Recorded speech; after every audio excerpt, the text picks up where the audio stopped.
Hey, Judy.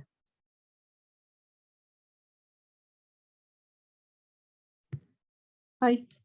Can I make you co-host? Yeah, sure.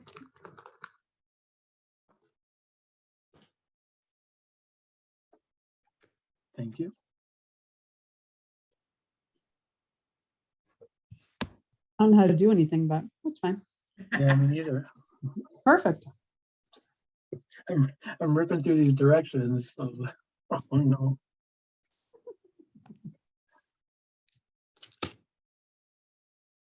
I tried logging in 20 minutes early or a half hour early to figure it out, but cool. Real technology.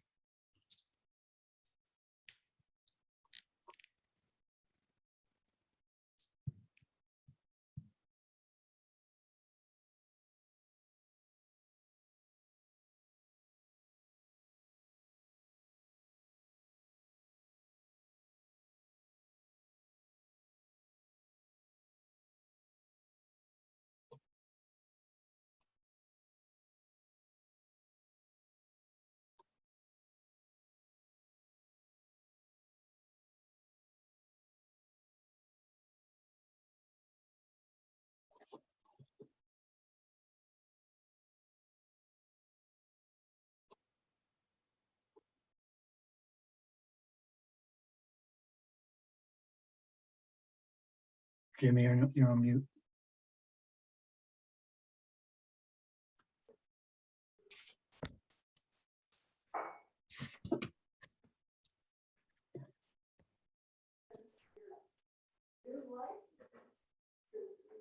Jimmy's still on mute.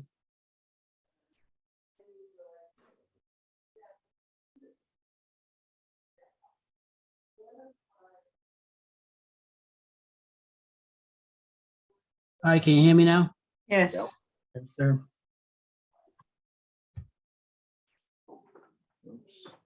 Okay. I'll sleep here. Ken, you're controlling this meeting, correct? I'm controlling the You're Zoom gonna control meeting. everything. The May as well Zoom take the meeting. roll call and do that too. No, I think you'll be doing that part of it. Why is that? Seniority. I'm not really sure how to do this. Okay, I can do roll call. So, Paul, I'm here. Jimmy, Here, Teresa, Ken, can you just open the meeting first? All right, you have to open the meeting first, yeah. go ahead. Jimmy, please open the meeting.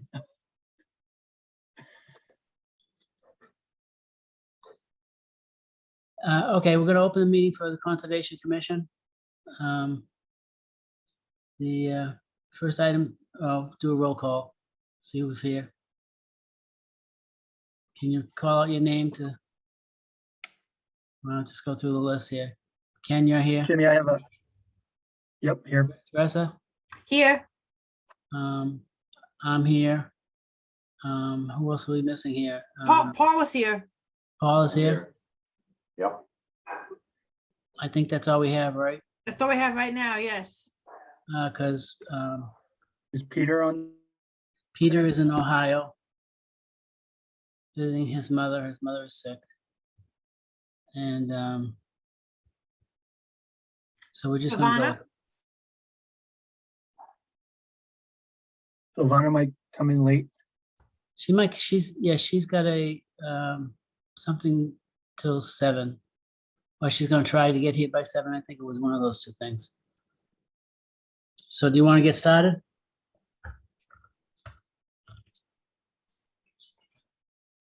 Go ahead. First item is to approve the minutes for May 26th. And June 9th. What's that? And June 9th, right? Oh, yeah, and June 9th, I'm sorry. Is there any comments on the minutes, any corrections? Probably not if Judy did it. No, I didn't have any issues. No, we didn't approve the May 26th because there were a couple of changes that had to be made. So but Judy sent those along, and I'm fine with the minutes, both minutes. Okay. Okay, can I have a motion then to approve the minutes? I'll move it. I second. Okay, all in favor? Paul, Yes. me, I'm in favor. Teresa, Yes, Ken? Yes, Okay, and that's it, right? So the first item on the agenda is 200 Water Street. And I believe John's here for that.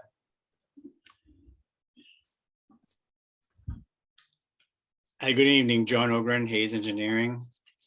With me tonight also is Brian McGrail. He's the attorney on the property. I don't believe the owner is going to be joining us tonight. He had previous engagement. Since the last hearing, we had a site visit, and I have submitted a revised plan to the commission this week, and the revisions are based on comments from the previous hearing, comments from engineering, and then also the site walk itself. So if I can, I'd like to share my screen and kind of go over what those changes to the plans are.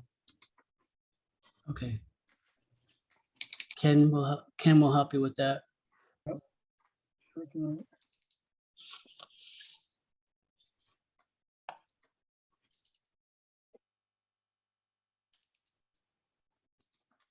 Hold on 1 second. Yeah, that worked. You got it? Yeah, you see my screen? Yeah. I do.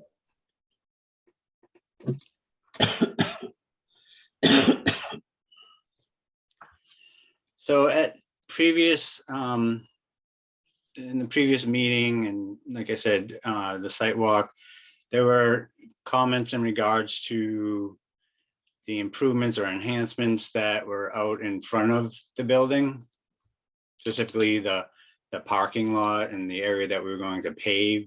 Just to refresh your memory, this area here, right up to, pretty much up to the bank, is existing, is just gravel. It's used for parking now.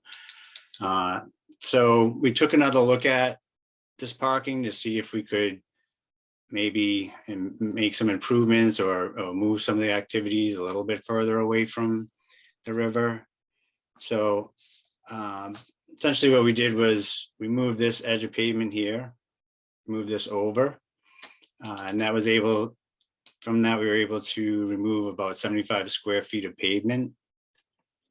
We also adjusted the sidewalk slightly before it kind of came out and looped around. So that kind of pulled that away from the river itself. Based on engineering comments, we added a Keystone Filter. So basically surface runoff from this parking area would run over this filter, Keystone Filter, before it entered into the proposed rain garden. This also allowed us to reconfigure this rain garden. Before, I don't know if you remember, it extended further out this way towards Water Street. And that put it over, there's an existing 48-inch pipe that runs through the property. That allowed us to pull that back away from that 48-inch pipe. Engineering had some concerns about that. We also raised the bottom elevation of this rain garden by ½ a foot. And that enabled us to ensure that we were getting 2 feet of separation from any observed groundwater on the site.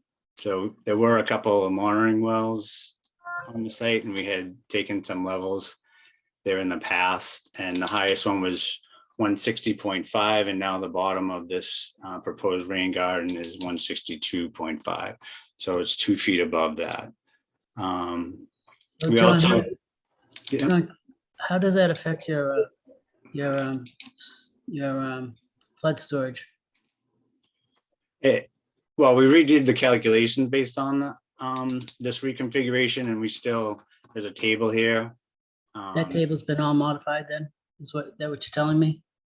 I'm sorry. That table is all modified from the original plan? I only have the original plan. Yeah, it's essentially ended up basically the same. You know, we reworked some of the contours and the grades to meet meet that. I mean, you can see down in these lower elevations, like 162.5, 163, 163.3, there was really very little storage in those areas anyways.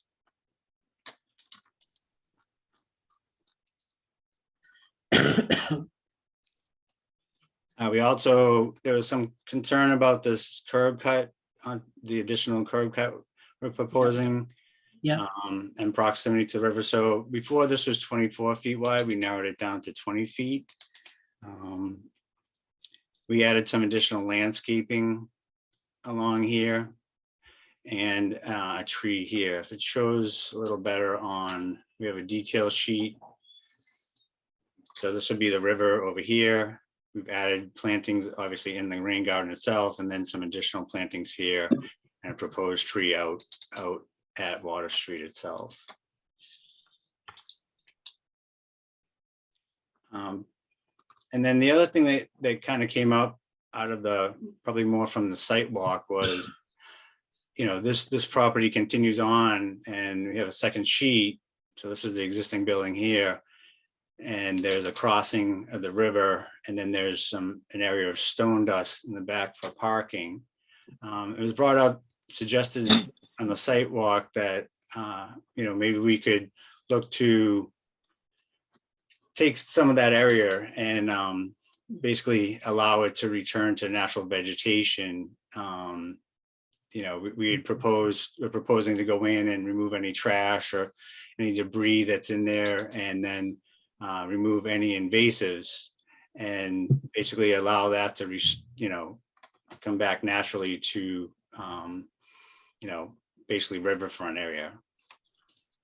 Now that 2,300 square feet, that matches the area of this paved area that we have out in front. So, when you go to, when you look at the redevelopment for previous developed riverfront areas, we feel that we meet A through E, but the commission had some concerns about us meeting basically the first one. A is whether we were making improvements over the existing condition. So in looking at, long story short, if you go to F, it also allows you to provide basically restoration of 1-to-1 for the areas that you're basically degraded. This paved area would be considered degraded, even though the existing is already degraded. But I think that's pretty much summarizes all the changes that we've made to the plan. Oh no, there is one other. We did add, based on comments from the Board of Appeals, we've added a small landscape area and a tree over in this area here. Right, okay. Can we go through the stormwater management standards? I've got a summary from Rebecca. I'd just like to go through this one at a time. And for instance, you talked about 10.585 A through E. So, and A, you're saying, of course, it's an improvement over the existing conditions. I don't think anyone's going to argue that point.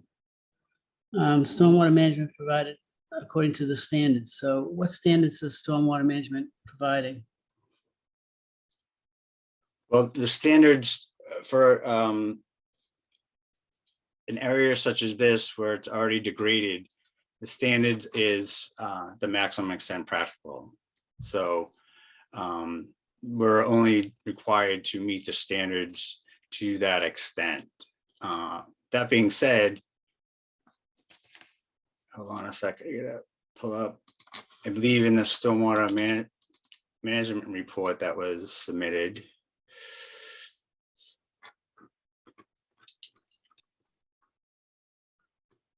Can you guys see this?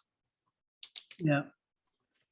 So these are the stormwater standards, and standard 1, no new untreated discharge. We're not going to be creating a new one as we're, the runoff is going through a rain garden. We're not showing any increase in the peak rate of runoff in the 2, the 10, the 25, and the 100-year storms.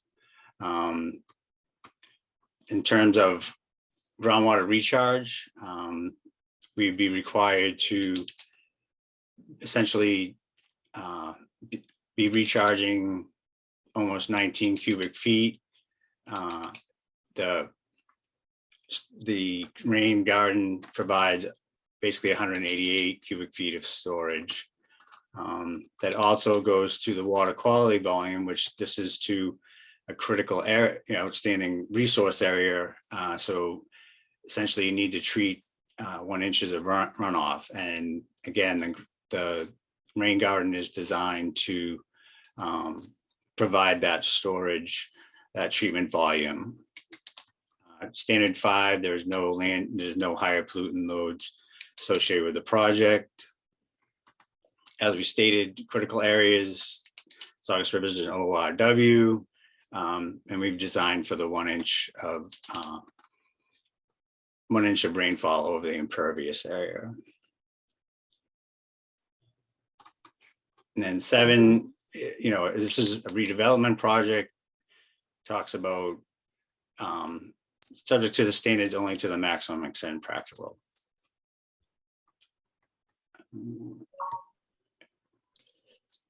Okay. We've included a construction period pollution prevention plan as part of the stormwater, and also a operation and maintenance plan, the standard 8 and 9, and same thing with standard 10. All right. So I mean, from that standpoint, we essentially meet the stormwater standards, even though it's not necessarily required. Can you put your, oh yeah, you've got it back up now. So you're talking about how much water goes into this rain garden. Where is the drainage area that gets to the rain garden? It's just because at the end of the building, it goes around the side, down the other side of the building, correct? Yeah, I mean, essentially the building sheds off to the back, to the rear, Right. and there's a stone drip edge, existing stone drip edge along that back edge of the building. Okay.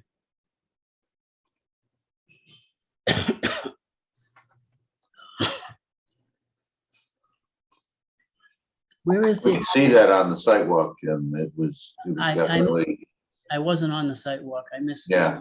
No, I mean, it was clear, I think, as we walked along it, that it does get wet. Yeah. Not a huge amount of vegetation in it. I was trying to understand the scope of your work here. What is the scope of what you're doing here? Just, you're making the rain garden, you're paving, doing the pavement. What areas are you, this is all gonna stay gravel on the other side of the building with chain link fences? Yeah, the only areas that we're proposing any changes, let's see. Let me bring up, maybe this will help. So this is the existing conditions plan. So obviously the existing building, this area here is already paved. Okay, This area here is basically stone dust around the back and then across the river to the other side. And then this area in here is basically gravel. It's pretty dense gravel, because when we were out there, you'd see where it puddles and it doesn't, it's not very curved, the water sits in there. And as it is now, this just sheets off, eventually into the river directly. There's no stormwater or no treatment. there's no treatment here at all then? Right, in existing conditions. So what we're basically proposing is there's a small little bump out on the building. We're proposing they would like to remove that because they're adding 2 garage doors on the end here for the ambulances to Mhm. access. And really what we're proposing is to pave this area, add the rain garden, add a walkway, and then we're converting some of that to, landscaped area. And you're also adding a curb cut. And a curb cut, correct. And kind of, John, the curb cut you said is now 20 feet into the 24? Yep. So the 4 feet you took off, is that the section closest to the river? Yeah, I took the 4 feet off of this side Okay. here. And any further word from the town? Because the town indicated that was never gonna happen. And any word from that as to whether there's any movement of getting a curb cut there? No, we haven't directly talked with the DPW about that. Like, as I said previously, you know, this curb cut's kind of essential to kind of the way that this site is going to flow. Like I said, the ambulances are parking and they're basically backing into the garage here. This is two-way here, but we want to be able to, if they make this approach here, it's much easier for them to make that entrance into the garage. And also it gives us access to these parking spaces out front.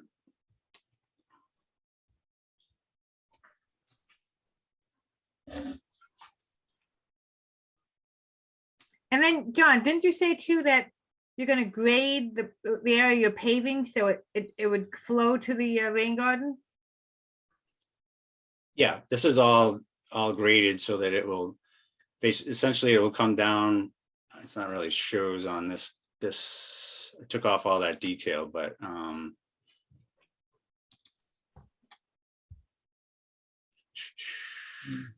on.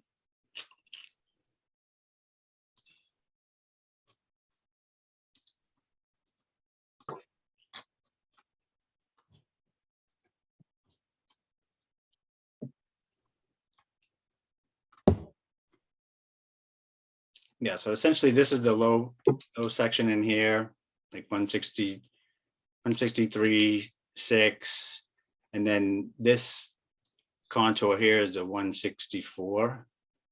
So basically it's designed so this is all going to come down in this towards this this Keystone filter, and then eventually go into the rain garden itself. And I'm sorry, John, did you say DPW asked you to put in the Keystone? Yes, it was a suggestion in the comments from engineering, just to provide some additional pre-treatment before it entered into the rain garden. And kind of ask the area in the back that you're, replication area, like letting it go to back to, you're gonna remove the debris and let it go to natural plantings. And so I guess my only question is, I understand you didn't do this entire area because you didn't have to, because you were just trying to exactly equal the amount of paved area you were adding. But as a practical matter, you're never going to do anything with this either. I mean, right? I mean, it's hard to tell the difference where this ends and that begins. I think that's a kind of an arbitrary line, right? Well, I think, in speaking with the owner, he doesn't see himself parking here all the time, but he can see that there may be certain times when he might want to put some vehicles in the back here. Okay, so it actually might be used. Okay. Yes. Certainly not every day, but.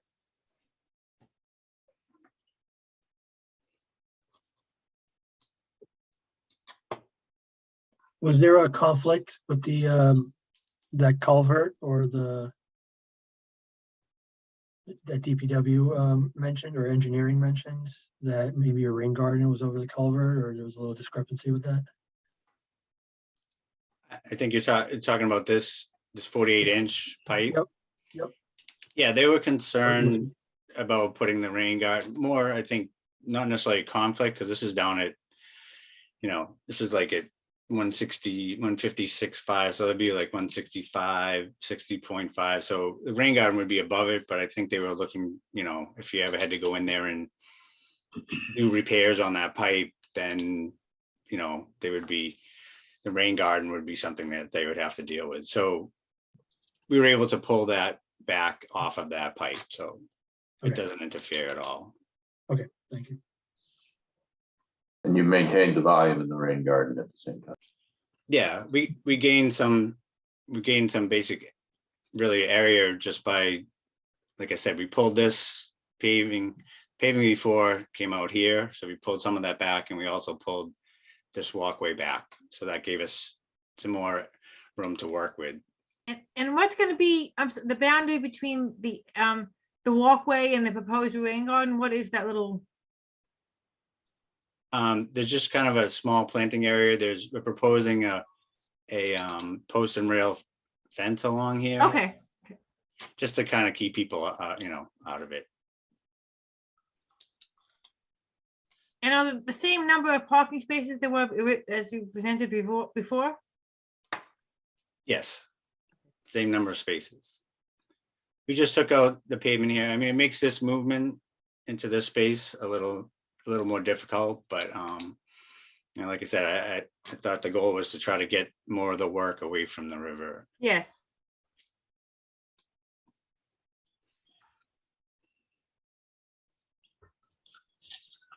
Okay.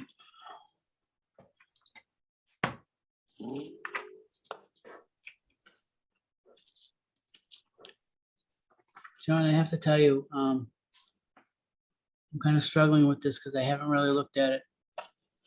It doesn't look too severe, but you know what? I would like to continue this so I can talk to Rebecca some more about what she has observed in this project.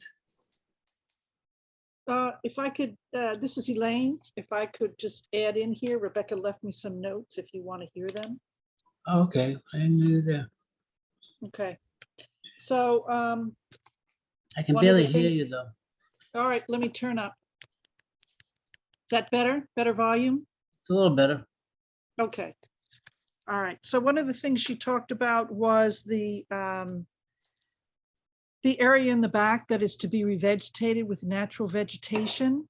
She talked about the fact that she felt it should be revegetated, and she wanted you to be aware of the fact that she felt that the surface that is on it now probably wouldn't allow for much vegetation to come through, and if it did revegetate, you wouldn't really be guaranteed that you would get too much more than invasive species, whereas if you landscaped it with native species, it would stand a better chance of providing the kind of habitat you're looking for.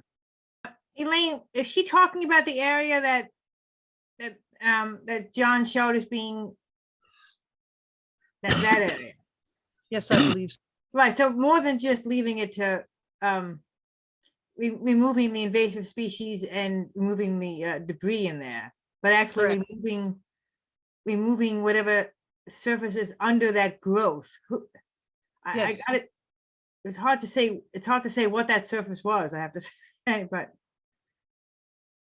Well, she wanted to take, she felt that, as I said, that it was such a hard pack that if you wanted to get some kind of vegetation back there, that just letting it revert would not get you the kind of landscaping you're looking for in a riverfront area. Was looking for more of a landscape concept. Native species. Well, and So- going out there, there is some vegetation that is growing back there that's starting to come up through the stone dust. So I think the idea was to kind of let that to continue to happen. Obviously picking out, favoring the species that we would much rather see there. Well, the only problem is, of course, that once the applicant starts to use that property, there's little likelihood that they're going to get out there picking out invasive species. So her idea was do it now. Hmm. So there was that. And then she also had a few other comments. And let's see. She had some concern about the proximity. Sorry. She had some concern about still had some concern about the proximity of the rain garden to the bank. One of the things that she was concerned about is that strip of canopy along the river. I went out and I also want to say I went out and took a site visit there last week or the week before. And there's a whole corridor there that's, you know, as I walked it, it was loaded with birds. And it would be unfortunate if any of those trees were to come out to be replaced by a side of this rain garden. And she felt the same way, that those trees that are along the riverbank should be preserved, even to the extent of moving the rain garden to accommodate them. They are an undisturbed corridor of trees right on a river, so they have high habitat value. Okay. The other thing is, she talked about a wall, and had, since this is in the floodplain, had some concern about the elevations of what appeared to be a wall around the edge of the rain garden. And so needed to know what the floodplain elevation was in the 100-year storm event, to see how it related to the elevation of what appeared to be a wall. So that was one of her concerns. And then she said, she also talked about the landscaping in the rain garden. She wanted to have, I think, better choices, she said. She wasn't quite sure that the vegetation that was proposed in there would survive the amount of water that was going in. And she also wanted to talk about a principle of perhaps phytoremediation of some of the plants, and wanted to discuss that a little bit further. Then there is the wall along the rain garden. And she talks about, I'm flipping the page here. She talks about a wall being 1 to 2 feet high. And that's what I have from her notes.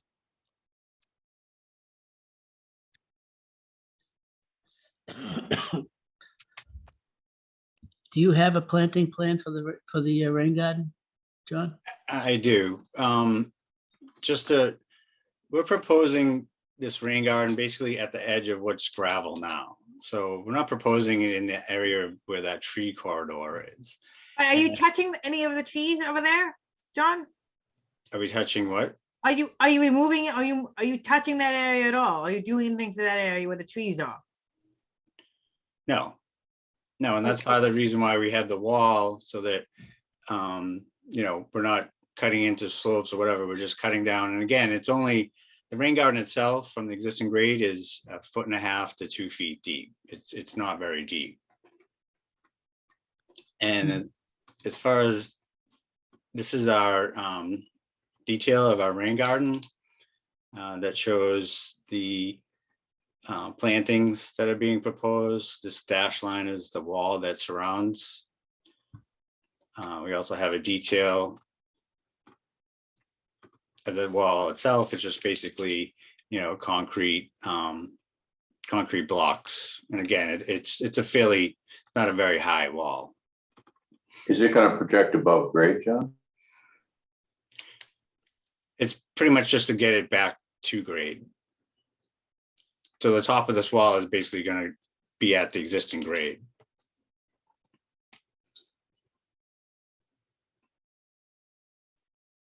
So we'll be excavating down 1.5 to 2 feet, putting in the rain garden, and then building the wall around it.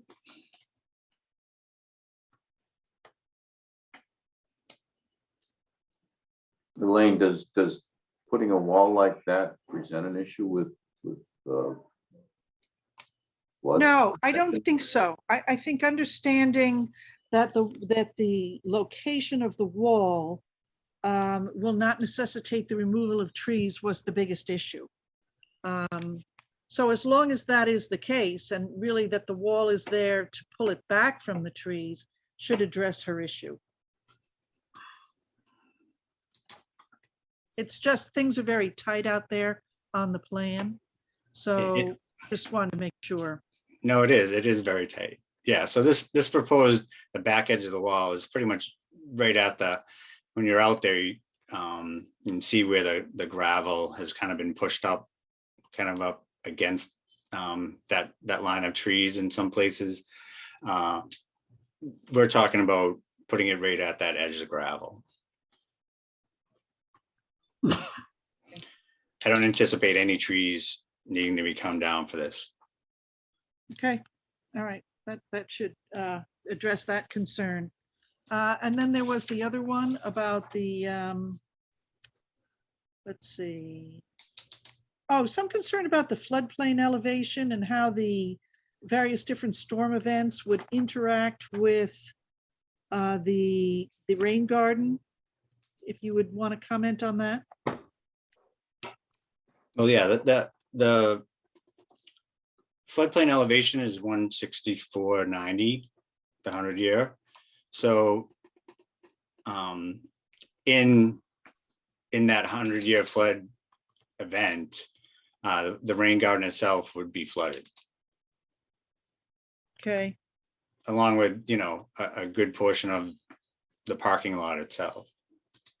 Maybe it's kind of hard to tell because it's majority of the site is in that floodplain, but this is the floodplain here. So everything below, everything to this side would be lower, and that would be in the floodplain. So there's one place here where it's a little higher, there's another place where it's a little higher, and then as you go further down Water Street, this gets high enough so that this is out of the floodplain. But essentially, this whole area is within the 100-year flood.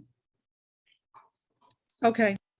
The other item she had was, she said she wanted different choices for the rain garden. And she noted that there was an awful lot of grass in there, and she wanted to see more shrubs, is what I have according to the notes. So is there a way to do a revised planting plan? Yeah, I mean, we can look to you know, see what other types of plants. I know this pretty much came from pretty cookie cutter rain garden in terms of what plants are suitable for this situation, where they do end up getting flooded, you know, in certain times. Okay, Yeah, but John, do All they right. really? I mean, how does this how does this grading go along this paved area against the rain garden? That detail you're showing, where is that detail? That of the wall? I mean, once is, so mean- one side is going to drop down from the pavement, drop down into the rain garden, correct? From the paved area, or even where you're says top of wall. It's a little lower here, right here. The top of wall here is So 160. how does I'm wondering how the water gets into the rain garden and under what circumstances it gets in there? It How flows. come it doesn't go around the building instead of there? No, we're not. This is strictly for treating the additional pavement that we've added. Yeah, I know, but you need water to get to the rain garden, don't you? Yeah, that's what we talked about this whole area here is graded towards this Is it? Keystone Filter where it will Okay. flow overland on the Okay, surface. On the surface, go across this Keystone Filter and then enter into the rain garden itself. And then down this Then this down end here, of it this here, there's a spillway down there spillway then. at 163 Right. where it'll eventually discharge to the river. okay. That's what I wanted to know. And then the width of that wall is not going to interfere with the trees. Correct? Correct. Okay, Probably like a 8-10 inch. We haven't really specified the block, but it's probably only like a 10-inch block. yeah. The detail looks like he's doing a masonry wall, which probably won't last that long. and then the last item she had was the area in the back. I see a note here that says, she describes that area as a sort of a hard pack. where she doesn't believe much will grow in there, and wanted some additional landscaping that would be suitable, habitat or at least food and cover in a riverfront area. That's why I asked if she meant that area, because that area has lots of growth in it. Again, it's not, invasive species, but it's again, a lot of growth. That's why I asked my question, Elaine, and I realized you're only reading Rebecca's notes. Well, is Yeah, the, that's pretty is overgrown. what you looked at, grasses? Because they'll grow in a very thin layer, or shrubs. Shrubs and bittersweet and a bunch of larger forbs. All right, so at best, you're going to have then a lot of invasive species growing back there, covered by bittersweet. And she wanted to see a landscaping plan for it. And the removal of the stone dust also, isn't that what? you Yes, said? that is true. Yep.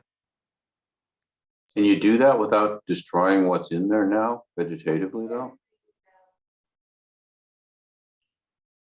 Probably not, but the question then is what's in there worth saving, or is that Right, what you're going to be right. pulling out anyway?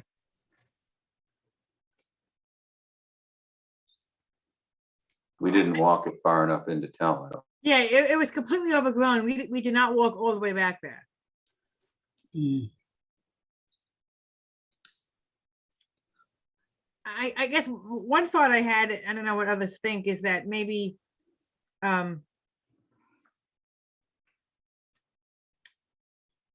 John can meet with Rebecca and I don't know, and look at the area more and see what, if the owner is willing to do more there.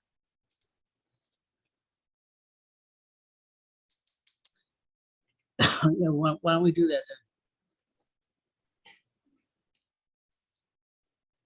Well, since you're proposing this as, replication area for what to make up for what you're paving, I think it's fair for us to insist on maybe doing a little bit more.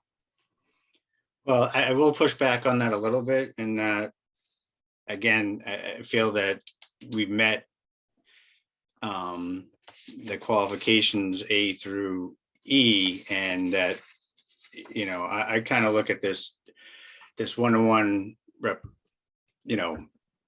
restoration area as, additional to And what's I would- required.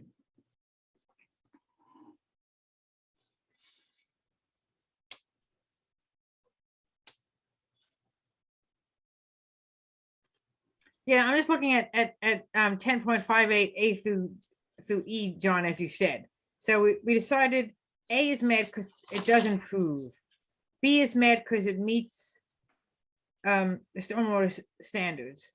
C, work isn't located closer to the existing conditions or 100 feet because, Right. I mean, in the existing condition, that gravel is pretty much right up to the bank, and we're not proposing any work any closer than that. right. And proposed work shall be located outside the riverfront area or toward the boundary and away from the river. So, Right. So that the wording is difficult, but none of our activity is any closer, and we're pulling, the disturb, basically the degraded areas, we're pulling away from the actual edge of the river. And by degraded, it would be the paved areas. Obviously you're proposing some work here. We're proposing some stormwater management, but stormwater management is exempt as far as degraded. So the work that we're doing here is Stormwater management doesn't Improvement. count. what's that? but the stormwater management doesn't count. Doesn't count, not as an improvement. I'm not suggesting that it's an improvement. I'm just saying that you're certainly allowed to put your stormwater management in the riverfront area. Yes, you are.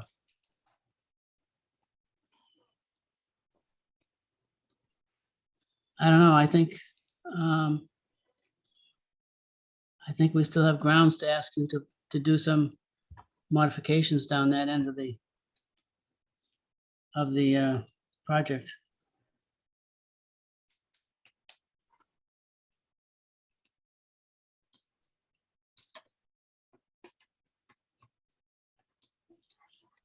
All right, Well, I guess, yeah, I mean, I don't have any issue with, potentially going out there with Rebecca or Elaine or whatever and sending, Elizabeth from our office out there to kind of do an evaluation of what, what plans have kind of moved in that area, and then maybe make an assessment whether, I think it comes down to, does it make more sense if it's, desirable plants? Do we not want to disturb that area? Or if it's not desirable, then maybe we would look to do some sort of plantings and removing the stone dust. I think that's an excellent idea, John. mhm. Yeah, Yeah, Yeah, if I could just pipe in on that, yeah, maybe if there's value there, we could also potentially agree to like an invasive plan for a certain period of time to prevent invasives from coming in there. Brian, I didn't hear everything you said. Oh, I said, Jim, maybe if the team determines that there is some value back there, that we could Yeah. agree to some type of an invasive management program for a certain period of time. Number of years that we would agree to Right. prevent invasives from coming in there and taking over and allowing what is coming in of value to kind of take hold. I would Okay. call that an anti-invasive. I'm calling it an. Yeah. Well, invasive management plan type of Right. thing. I mean, just a thought. If there's anything of value there now, if Right. there's not. I mean, from what I'm hearing, and speaking on behalf of the applicant tonight and representing him, that our goal is, we've got two boards that we're dealing with. We've got your commission and the zoning board. Zoning board seems pretty satisfied with their things that they get concerned about, which is maneuvering, parking. And certainly we have your commission that we need to respect.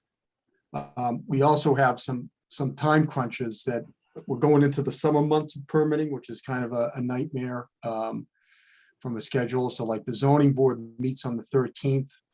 You meet on the 14th. The zoning board doesn't meet again until mid or the end of August. Mhm. So I think, the stuff that you're looking for, like a more enhanced landscaping plan in the rain garden, the stuff we're talking about out back, to come to a resolution on that. I mean, I think that all seems reasonable. I'm just kind of, what I was hoping to do is to be in a position from a logistics and site plan aspect to potentially be able to close things out with the zoning board at their meeting in July, so we don't have to wait over a month to get back to them. As long as the logistics here, the layout is fine. And again, knowing that you want some changes potentially in the rain garden planting, you want potentially some work or something done out back, which, I think we're willing to entertain. So I don't know if you're in a position that you could kind of give us the like nod on the layout, and knowing that we're certainly not closed out with you when we know, but we do know the issues that we have to deal with, and those issues don't seem to be impacting the site plan and how the layout works. Mhm. Can I just ask you, Brian, and again, I hate to harp on this issue. Did the Board of Appeal have any comment on the second curb cut? Yeah, they think it's needed because you have to maneuver. This is gonna be used for ambulances. So No, the I ambulance- understand. you need to be able to maneuver in and have the site function. So Mhm. we were at the zoning board last night. I think, Jim, you were on. I saw you there, so you might have seen. Yeah, it. yeah, And they certainly, as they always are, very respectful of your concerns, but they did say that yeah, they respect what's happening in that area where the rain garden is. They understand the need for that, but they really don't have a lot to give Yeah. in the paved area. They need that for maneuverability at this point. I have to say, Brian, I was amazed at how well the Board of Appeals tries to assist us with things that we try to achieve. I think they do a really good job. Brian, that sounds like a good plan. I think that makes a lot of sense right now. Quite honestly, I didn't have a chance to get out there and look at this thing. I missed it. I was away. And I'd like to go out there and look at it too. Brings back old memories. Brian, I do wonder, wasn't there two 48-inch pipes that came off from under the grocery store? That came down to the, Oh, there's two, maybe you're talking about towards the back here. Yeah, there's another one back there. Yeah, right there, right. Back here, there's oh, just there's two. just right where the crossing is. Okay, there's the there's two two there. there. Those come up, those come from Shaw's. They come from under Shaw's. No, Okay. I think, Jim, I think what you're thinking of, I think with Shaw's, what you and the zoning board made them do is, I think they put in two, but one is a backup. Yeah, but what they did was they blocked it, they bricked it up inside. They ran the pipes, I thought. That's what I was Yes. trying to remember. I did, because I didn't see them on the plan. I didn't notice that, actually. So I And, think that plan has two, Two pipes, but one's only in use. one's only in use. That's right. The other one's there in case there was ever a failure of the other one, you could just connect to Right. the other one. Right, which probably would never happen. Well, it was good planning. Yeah. Okay. Can we continue along that way then? We're gonna have Rebecca's talk with Libby or whoever you want to talk to, and we'll resolve that as far as the as revegetating that area. Yeah, we'll coordinate them going out there and reviewing what's out there for vegetation. Okay, And then we'll talk to Rebecca about the planting of the, maybe making some changes in the rain garden. right, Yeah, what other alternatives she might like to see. But okay. the layout of the parking and all that at this point, Jim and the board, you're okay with that if we? Yeah, I close think, that out? Peter Miller called me today and he was concerned about, he had three things he wanted me to talk about, which I think you've actually talked about already.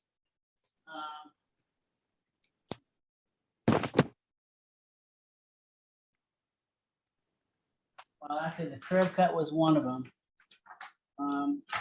And you're cutting that down to 20 feet now, right? That was one of his concerns. And he just felt that the asphalt was not a good choice for the area because it gets too Yep. hot. We I'm talked not- about doing pervious pavers, Oh, he did, okay.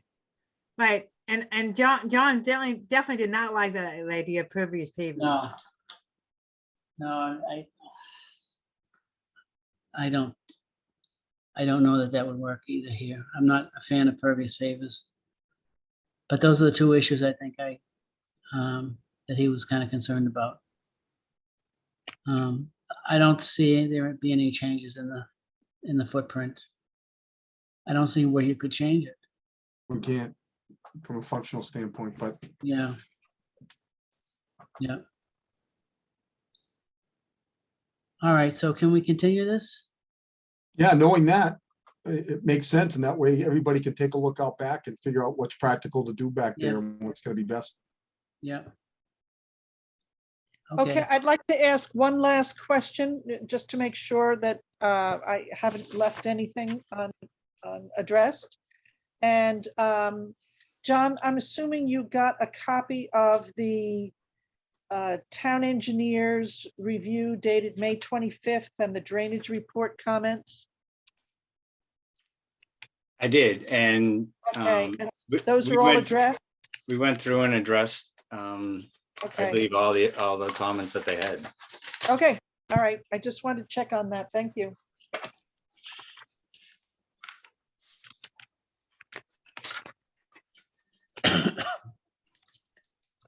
It Okay. looks like, oh, no one. Okay, are we ready for the next item? So we should just say we're gonna continue this till next, What's that? we should just say we're gonna continue this till the next hearing, right? Yeah, we did. We just did that. Brian, you agree with that, correct? Correct, yes. Okay, What is your next meeting? Do you have a date yet? do I have a date for our next meeting? July 14th. 14th. Oh, the 14th, that's right. Thank you.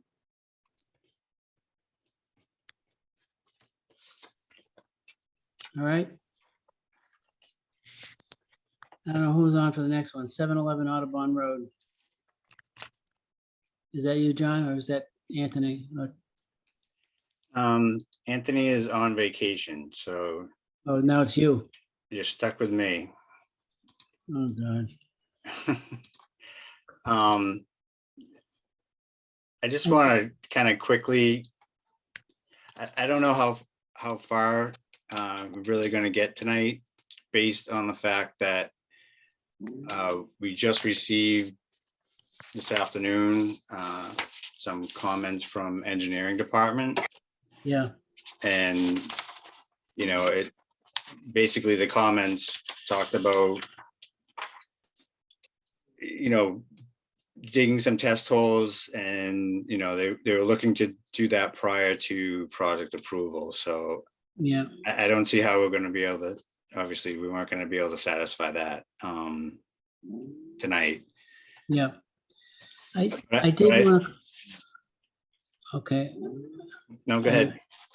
I did want to, I sent Anthony some comments today. I don't know if you've seen them, have you? Did you see what I sent for comments? I did see there were some comments. I think some of the comments were addressed, and Anthony had submitted a letter back yesterday, June 22nd. And it talked about, I think one of the comments you had brought up was the having to meet the requirements of 310 CMR 10.584. Well, that was one thing, but there was more to it than that. Of course, I But didn't make-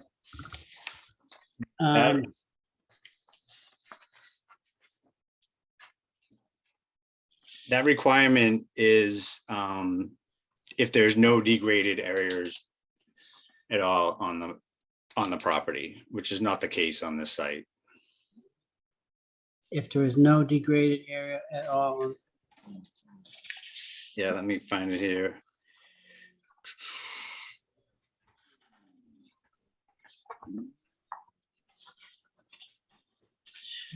What did I do with it?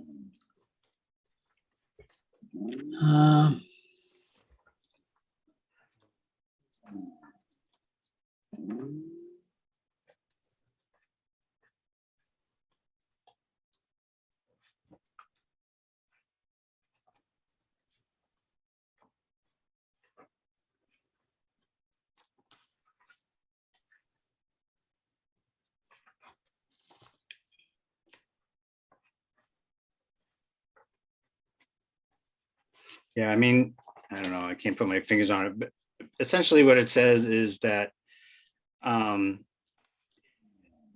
basically the entirety of the area of work is not wholly degraded. So there are areas that some of the work is where it's not degraded.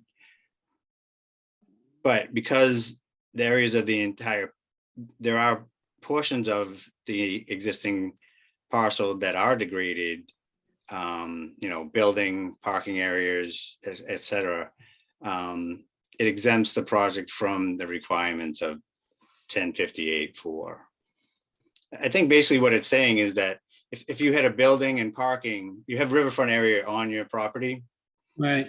but you have a building and parking, but it's all outside the riverfront area that you can't go in and into that area and count that as part of your restoration. Whereas that's not the case here. We have degraded areas on the site.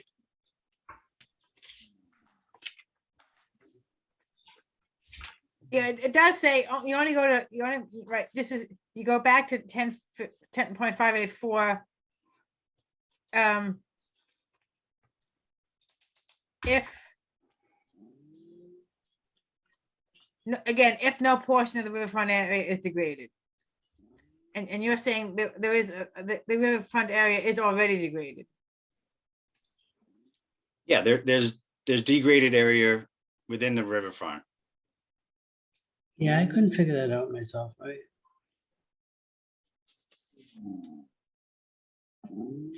I don't have it either. Yeah, it's basically under A. It says Okay. where a lot is previously developed, but no portion of the Right. riverfront area is degraded. Degraded. Yep. The requirements are, you need to basically follow 1058-4. So that's saying that if no portions of the riverfront area are degraded, you have to meet the other standard. But in this case, we have degraded areas within the riverfront. Okay. Got all your stuff here. Okay, I forget what else I said in those comments now. You said you have a concern about the viability of the turf driveway. Oh, yeah, what I guess I want to know is if you looked up that website that I gave you a link to, because it talks about the very product that you're putting down, and it gave a lot of detail on how to install it, more so than what the manufacturer even gave. I think you should look at that and because I would incorporate that into an order. Okay, yeah, Anyways, we'll take a look at that. that was just the point I wanted to make. Jim, wasn't your point too about you're concerned about the traffic that flows back there? Well, if you can read the thing out, I mean, John hasn't seen it yet. If you can. Oh, yeah, I'm sorry, I can read it. I'm sorry, it's right here, yeah. I don't have it in front of me. Sure. So I'm sorry, I'm happy, and I'll speak slowly. A concern is the viability of the turf driveway along the side of the building. I understand limiting the traffic and the size of the truck, but this goes against company expansion. Also, we won't be able to control the size of the vehicle, the weight of the vehicle, how much traffic the driveway would have to handle. This all goes to the ability of the driveway not to damage the bank, the BVW, or the wildlife habitat. So just by virtue of the use and expansion of the use, that in and of itself would damage the bank or Yeah. the BVW or the wildlife habitat.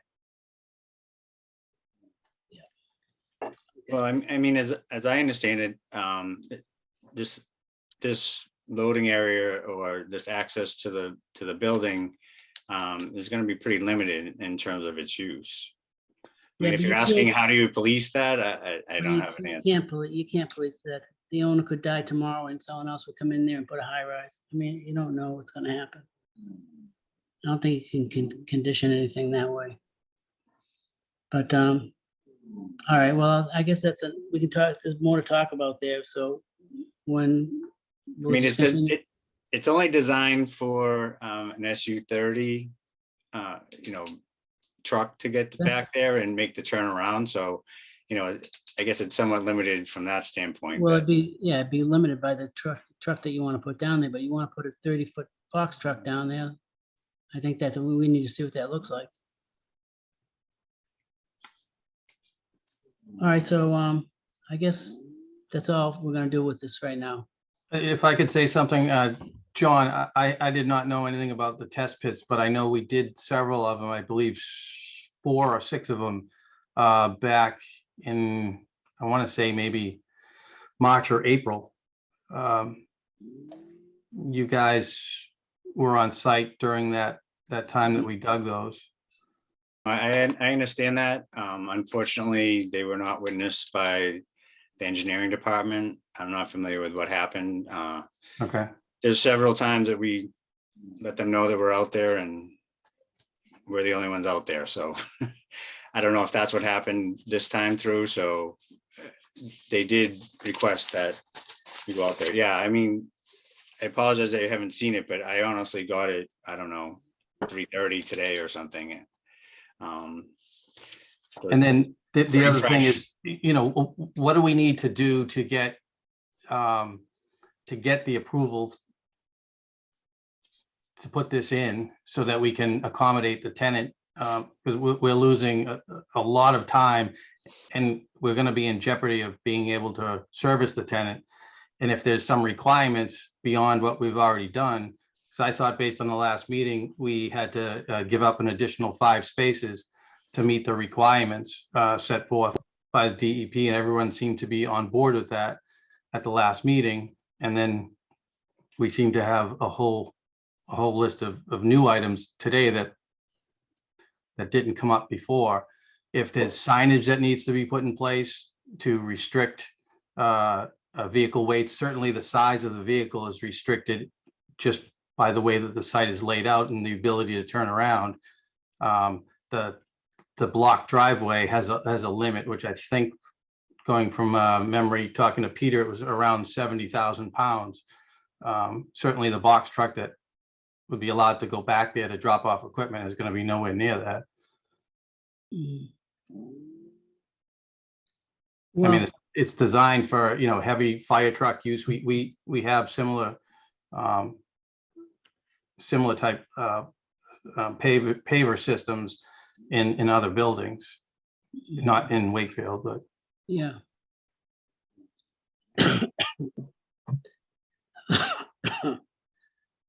I think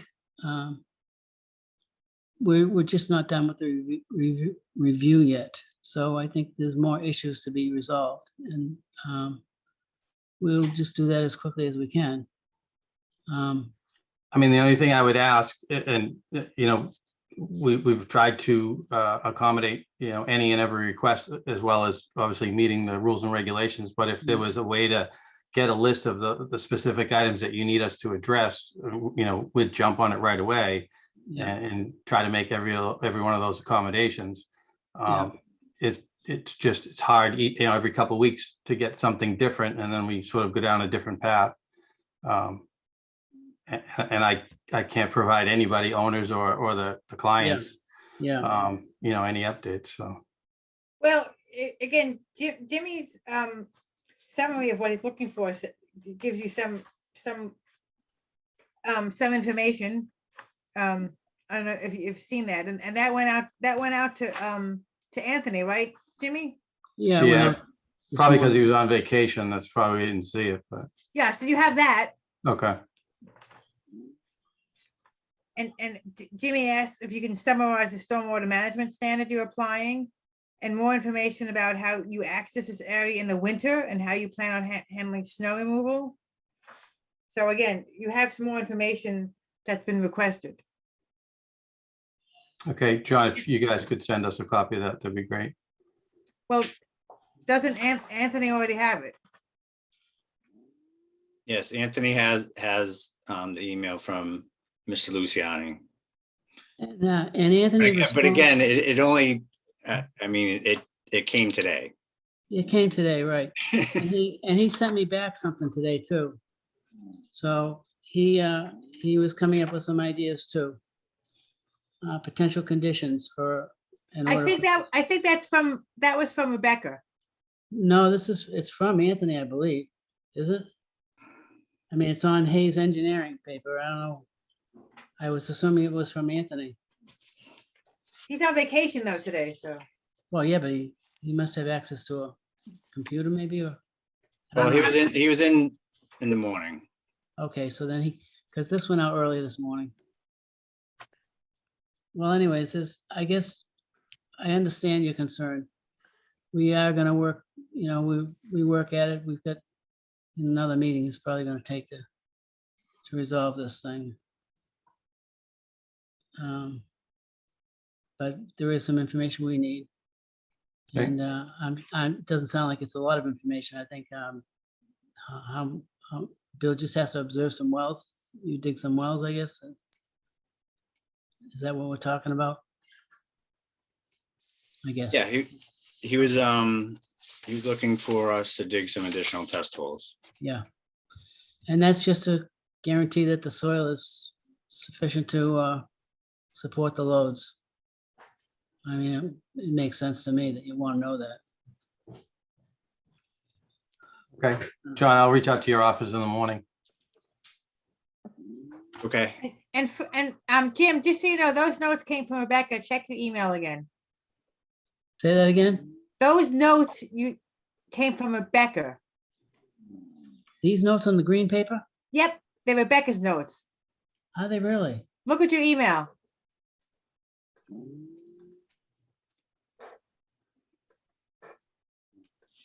Let's see where it says that. All Not- right, all right, I'll check it out. could I just quickly go over, there was a revised plan that was submitted along with this, just very Okay. quickly. Yeah, I think it addressed, at the last hearing, there was discussion about basically the one-to-one restoration area, Yep, right, and it didn't, what was being proposed didn't quite meet, I think it was 0.6 to 1 or whatever.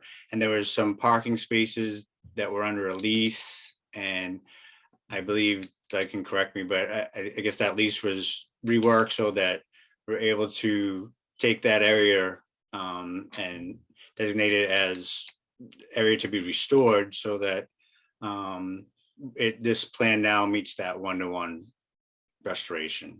okay, Yeah, we have a vacancy coming up, so we've changed the parking ratio language for that last lease. Obviously, the existing leases we cannot modify, but the last open lease, we modified it in order to accommodate losing the total number of spaces. I think it was 20 plus Okay. spaces.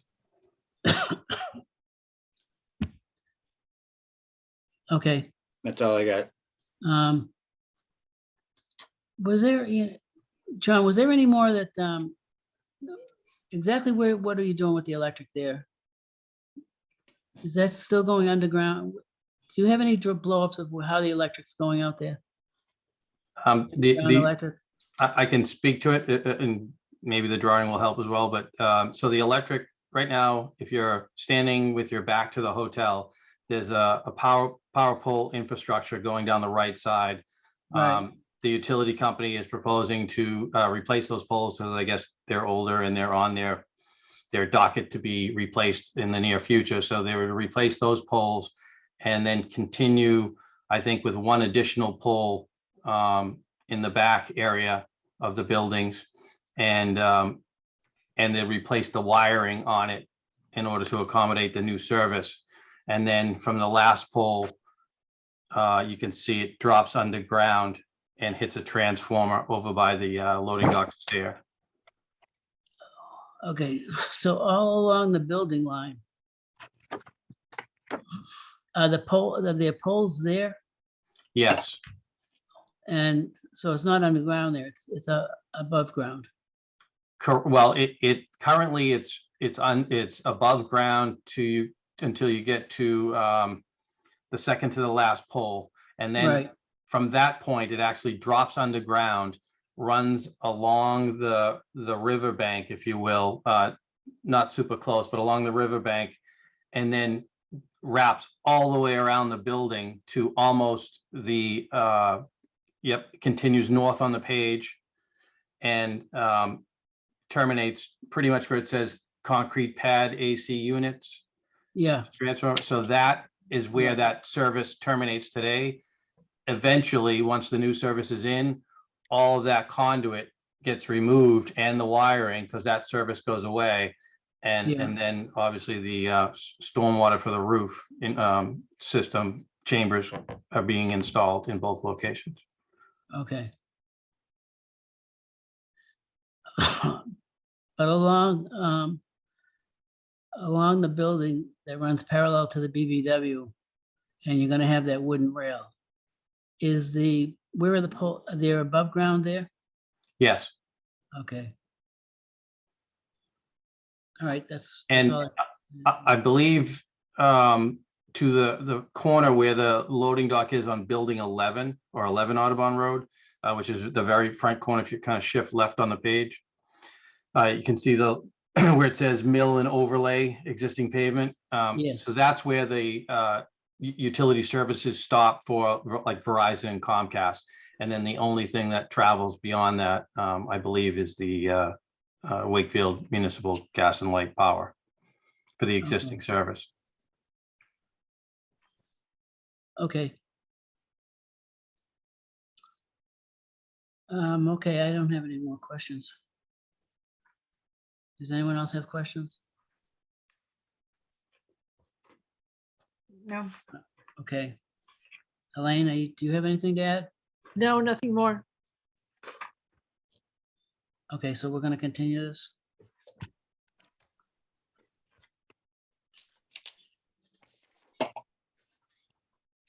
Till our next meeting date, I guess the 14th.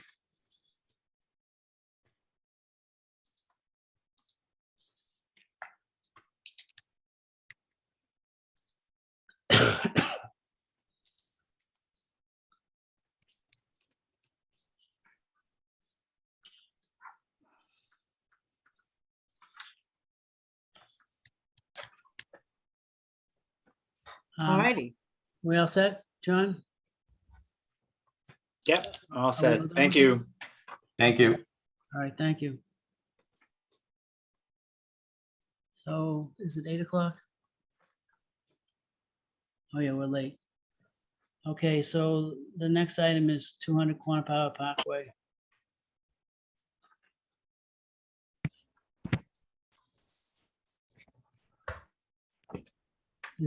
Brian, is it you? Yeah, I'm on this, Jim, but I think Matt's gonna take the lead. Yep, Matt D'Amico. good evening. So for tonight, I think we only have really one thing to report, which is some collaboration between looking at the conditions that we proposed to the Zoning Board of Appeals, and just to I'll give a brief update on that in a moment. Collaboration with Tom Mullen on working on some of the conditions for this project, and making sure that in particular, the condition as it relates to the woodland area on the north portion of the site, making sure that that gets preserved in a way that is legally enforceable for the future, which is what we have Brian here to present. I didn't know if, I know that, you know, we've heard offline that the peer review consultant was working on the conditions for this project as well. I didn't know if that was, I had heard that review of that was going to be a portion of this meeting, but I'm not totally sure. But I guess otherwise I'll let Brian go ahead here. Sure. Thank you, Matt. Mr. Chair, members of the commission. So I guess an update from the zoning board perspective. We were at the Zoning Board of Appeals last night, and they've accepted and docketed the final plans for the project at this point. They've gone over all of their conditions, one of which is kind of runs a parallel course to yours, which I'll talk about tonight. They have presented to us that they plan on closing the public hearing and voting at the next meeting on July 13th. So we're pleased with that. We've made great strides with them. We've been going with them for over a year, and the project has come a long way. And I think it's going to be really good for the town. There's a lot of concessions, as you're probably aware of, for the town and the open space and the public access, et cetera. One of the matters that's of interest to your commission, and I talked about it when I was here a couple of meetings ago, is a condition as it relates to the preservation of the woodland area with some type of restriction, and to do so in perpetuity. That is a common thread or a common concern of the Friends of the Lake Quantipower, who have advocated for that, and also the Zoning Board of Appeals. So you may recall, I requested through your commission the ability to talk to town council to come up with a draft condition and work with him in sync with the Board of Appeals to make sure that a condition in that regard would be consistent with what they are requiring. So I've had numerous meetings with Tom Mullen, and we've gone back and forth. We talked again today, and there's a condition that he has come up with, which is pretty much verbatim with the zoning boards. The zoning board goes a little bit beyond this with theirs, because they're your commission is really concerned with the woodland area. They're concerned with other areas on the project as it relates to public access and pathways and items in that regard for the public. So theirs goes beyond it, but as far as the woodland area, I want to bring up on the screen, this is the condition that we came up with Tom Mullen, and we're suggesting that this would be a condition in your order of conditions that would issue for this project.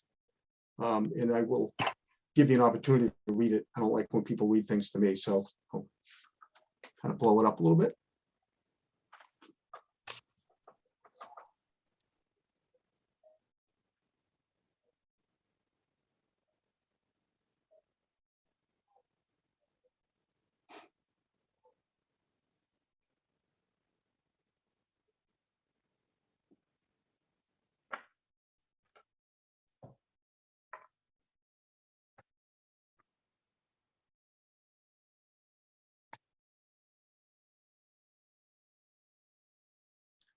I taken a look at it. I think it looks fine. I have two incredibly minor suggestions. Okay. Which are the addition of two very important commas. Commas. Yes, so one, Hold on, Teresa. Okay, go right ahead. so one after the word, on the third line, which is the applicant shall, I would just put a comma there prior to Hold the on. issue. And after the word, and then after the word project, 2 lines down. Right here, Teresa. Before, yes, after the word project, yes, Right there. that's it. But otherwise, it says what it says that we're gonna come up with something that's gonna restrict it in perpetuity. We don't That's know right. what that is now, and, but we'll work on it together. Yeah, and Tom and I have spent a lot of time on this. We think it might need to be a conservation restriction under Mass General laws, but we're not sure. Him and I have Yeah, looked at a lot. I don't know how you make it in perpetuity without that. There's Brian, case yeah. law now that has come down from the appeals court that if it's related to a condition of a municipal board, it can be beyond the 30-year period. Really? So, yeah, so Tom, we have all the faith, I think everybody does. We have faith in town council, Tom Mullen. We all know Yes. his skills and his abilities, and we all respect them, and they're valuable to everybody. So that's why we kind of put it in his hands. And we said, it has to be to his satisfaction, and we're gonna work with him to accomplish this. And Hopefully he doesn't retire anytime soon, right? I'm sorry? Hopefully he doesn't retire anytime soon. Well, I'm sure somebody else would, this, I hope he doesn't retire either. It'd be a big loss for the town, but I think we'll work it out with him or whoever the town council is. And the zoning board's condition mirrors yours as it relates to the woodland area. I'll probably add the commas in theirs before they get finalized. But it's a mirror image, and that's what we were shooting for, that there would be consistency on this with your board and their board. It's really a belt and suspenders. That's a requirement of both the commission and the zoning board.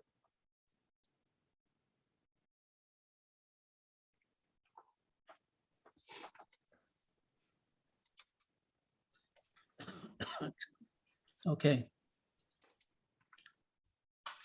So I'll just send a note to Tom and to you, Jim, and to Rebecca and Elaine, just referencing the change and sending an updated copy. okay.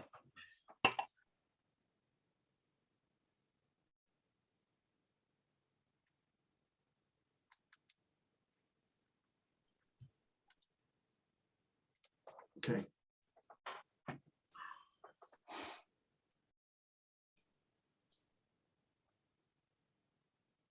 I guess that's it. Is that it for tonight then? Well, I think Matt asked whether or not where we were with the consultants order of conditions. Yeah, I mean, I know they're around here, so I just texted Rebecca to see if, she said she sent them out to everyone a while ago. She did. Okay, so do you have yours? I do, but they present, I mean, they need work because they presented alternate provisions to put in. So I think we're not ready to, I don't Okay. think we're ready to finalize them or maybe even discuss them tonight. Okay. Okay, so when are we gonna work on straightening that out? We gotta, Well, that's a very good question. at our next meeting, put that on the agenda to resolve that issue? Does that sound reasonable? Yeah, because I think we have to discuss the orders in a public meeting, so. Right, so we'll do it at a meeting. We'll go 'em through one by one, or I don't know how many I think we had about 50 conditions. in Yeah, there. there's a lot in there. And I don't know how they interact with our standard order. Yeah, Matt, have you seen them? We have not seen the conditions, no. Could we get a copy of those? Because Teresa, you can, if you can send Brian a copy, or I'll call Rebecca tomorrow and see if she no, can Brian, I could send that to you. okay. send me a copy as well. They're in I would say draft form. How's that? Yeah, at least we could take a look at them and Right. that way, if Matt sees any issues, he Yeah. can let Rebecca know or the consultant know, Right. you know. We'll get more eyes on it. Well, again, they're very much draft and with lots of suggestions as to what we might want to put in, but not. And Yeah. again, Jim, the idea, Brian, and as long as you realize that they're a work in progress because they're not anywhere near. Oh, yep, at least we get an idea. So I think it's probably more important that they get sent to Matt than me. Because you know, he's the one that's working with Yeah. with Mitch and our team on the wetlands aspect of it. So, but either way, So Okay. I guess my final comment is, you know, our understanding coming into this meeting was that, you know, given the fact that there's no public new testimony for this project, we would respectfully request that the public hearing be closed. And that, I think based on our last two hearings, that's kind of what we were expecting to have at this meeting, just so we can have some resolution as to timeline. And once we close the public hearing, we have 21 days to issue the orders. Correct, calendar days. So our next hearing is on July 14th. Right. And let's count the days.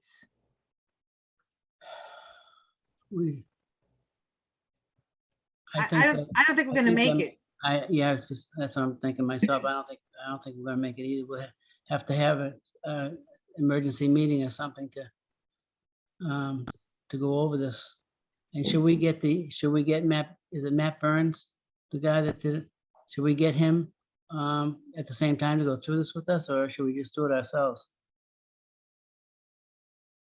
Probably would be helpful to have him do Yeah. that. I don't know whether or not that it's included in his, I'm not sure myself. in his estimate of time. Right, No, and Right. I think we need to compare it to our standard, our standard conditions too, as you said, Jim. right, So it's a fair amount of work that we need to do. right. What if do you think there's a chance that we could get an extra meeting in this month? In July? So that we could, because I would hate to close it out right now and put that kind of a time frame on us. But if we can actually set up an extra meeting time, So Maybe- between now and, I'm middle sorry, of July. before the 14th, is that what you're suggesting, Jim? Well, I don't think we're gonna make the 14th, but we can make the next one. Or if we get an extra, like maybe we'll take an extra night and just work on this, So maybe, I don't know if we can do it by the 14th, but we can give it a shot. I can tell you right now, we're gonna need more than one meeting to do it. Yes, we will definitely need more than So- one meeting.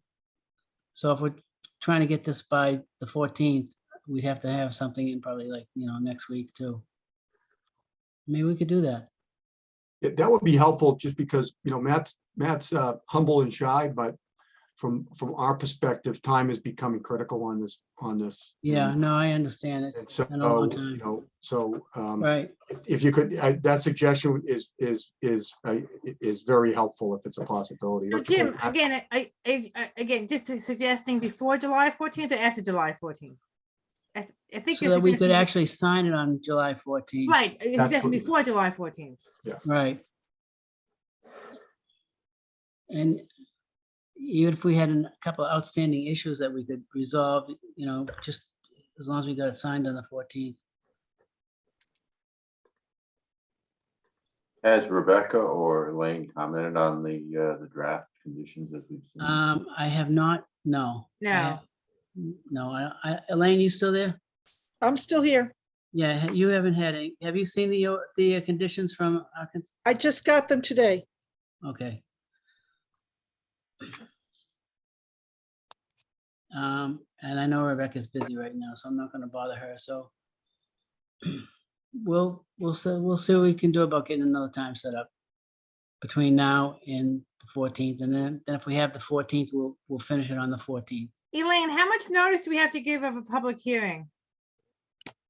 48, actually, they want to see 72. Okay, That legally it's 48, but they want more time at the town clerk's office to make sure that they aren't jammed up. okay. Would you want to continue this to, would you want to pick a date and continue it to a date? Continue it till the 14th. And we'll shoot. Or for you're going to get- try to do a meeting before that? Yeah, we're gonna do a meeting before that, but you wanna be at that meeting too, probably, huh? I would think. No, Yeah. wait, there's an open meeting issue here. It seems to me. You're going to continue it to the 14th, but then you're Right. going to have a Right, we have meeting to, before the we have to 14th continue where it. decisions, let me finish, before, when decisions are being made and you're not posting that time. Yeah, you've got, if you're going to have a meeting before the 14th, you need to pick that tonight and Right, continue. no, Right. I know that.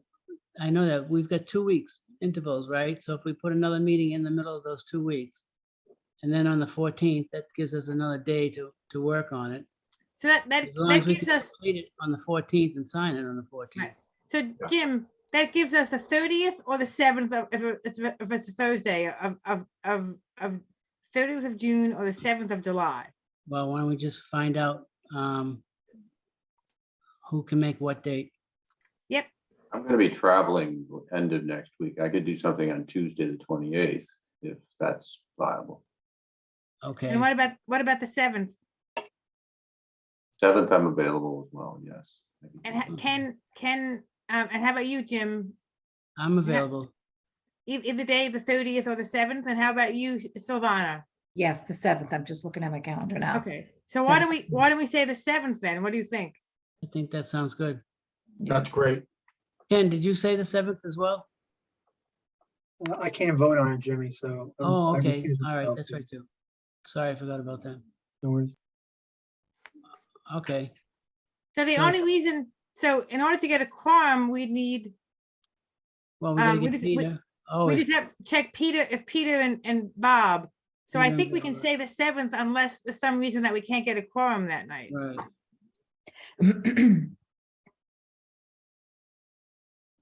All right, we'll have to work on those two. That makes sense. I'm sorry. So is it definitely the 7th? Yeah, we're gonna put it down for the 7th. We're gonna see, Okay.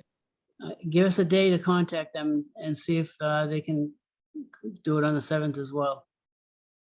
Okay, but we have a quorum without them. No, we No. don't. No, we don't. No, Need can't. one Then of them.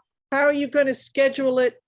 Then how are you going to do that We without? an do open have a meeting? quorum without them. With have the four. four of us. No, Other but than Ken, who are Ken here. can't vote.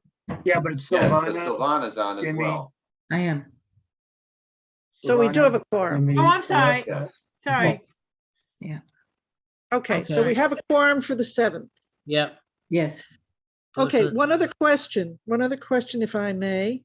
Matt Burns, you want him there or not? Is that an extra? I don't know. What do you think?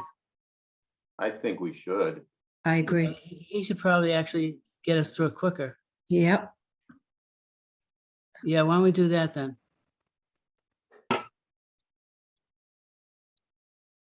Okay, I'll note it. Can we just ask the applicant if that is gonna be an additional charge, will they pay that additional charge? That was paid, yep.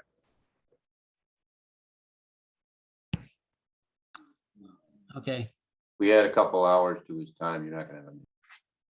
what's that? I didn't I'm hear you, asking Paul. Matt.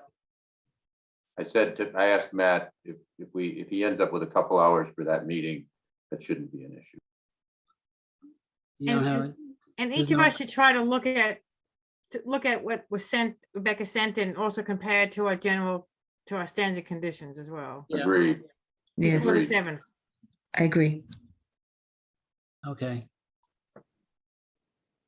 Is that it then?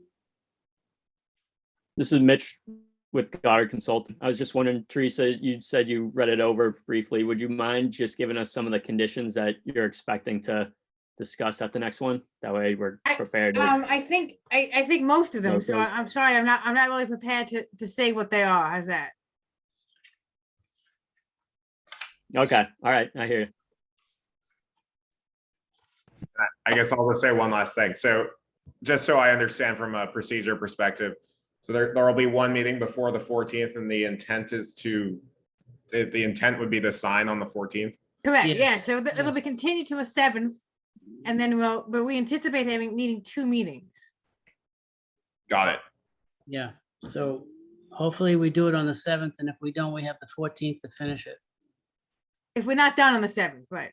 Right.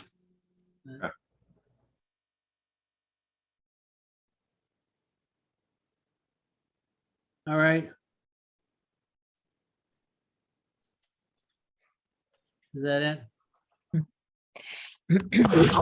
Elaine could, Trace, Elaine has my email. Elaine, do you mind emailing me the conditions? I'll do it tomorrow. That'd be Okay, great. thank you, Elaine. Thank you.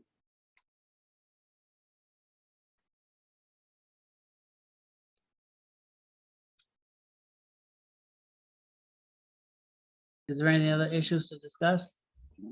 Not on this, I don't think. Brian, Nope, Matt, you're all set? Matt, Mitch? All All set. good on mine. Okay, Thank you. Thank you for the special meeting. okay, no problem. Thank you. We want to look at 2 Angem Lane now.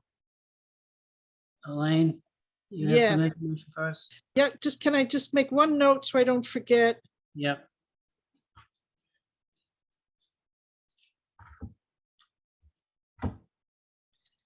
Okay, so to Angem Lane.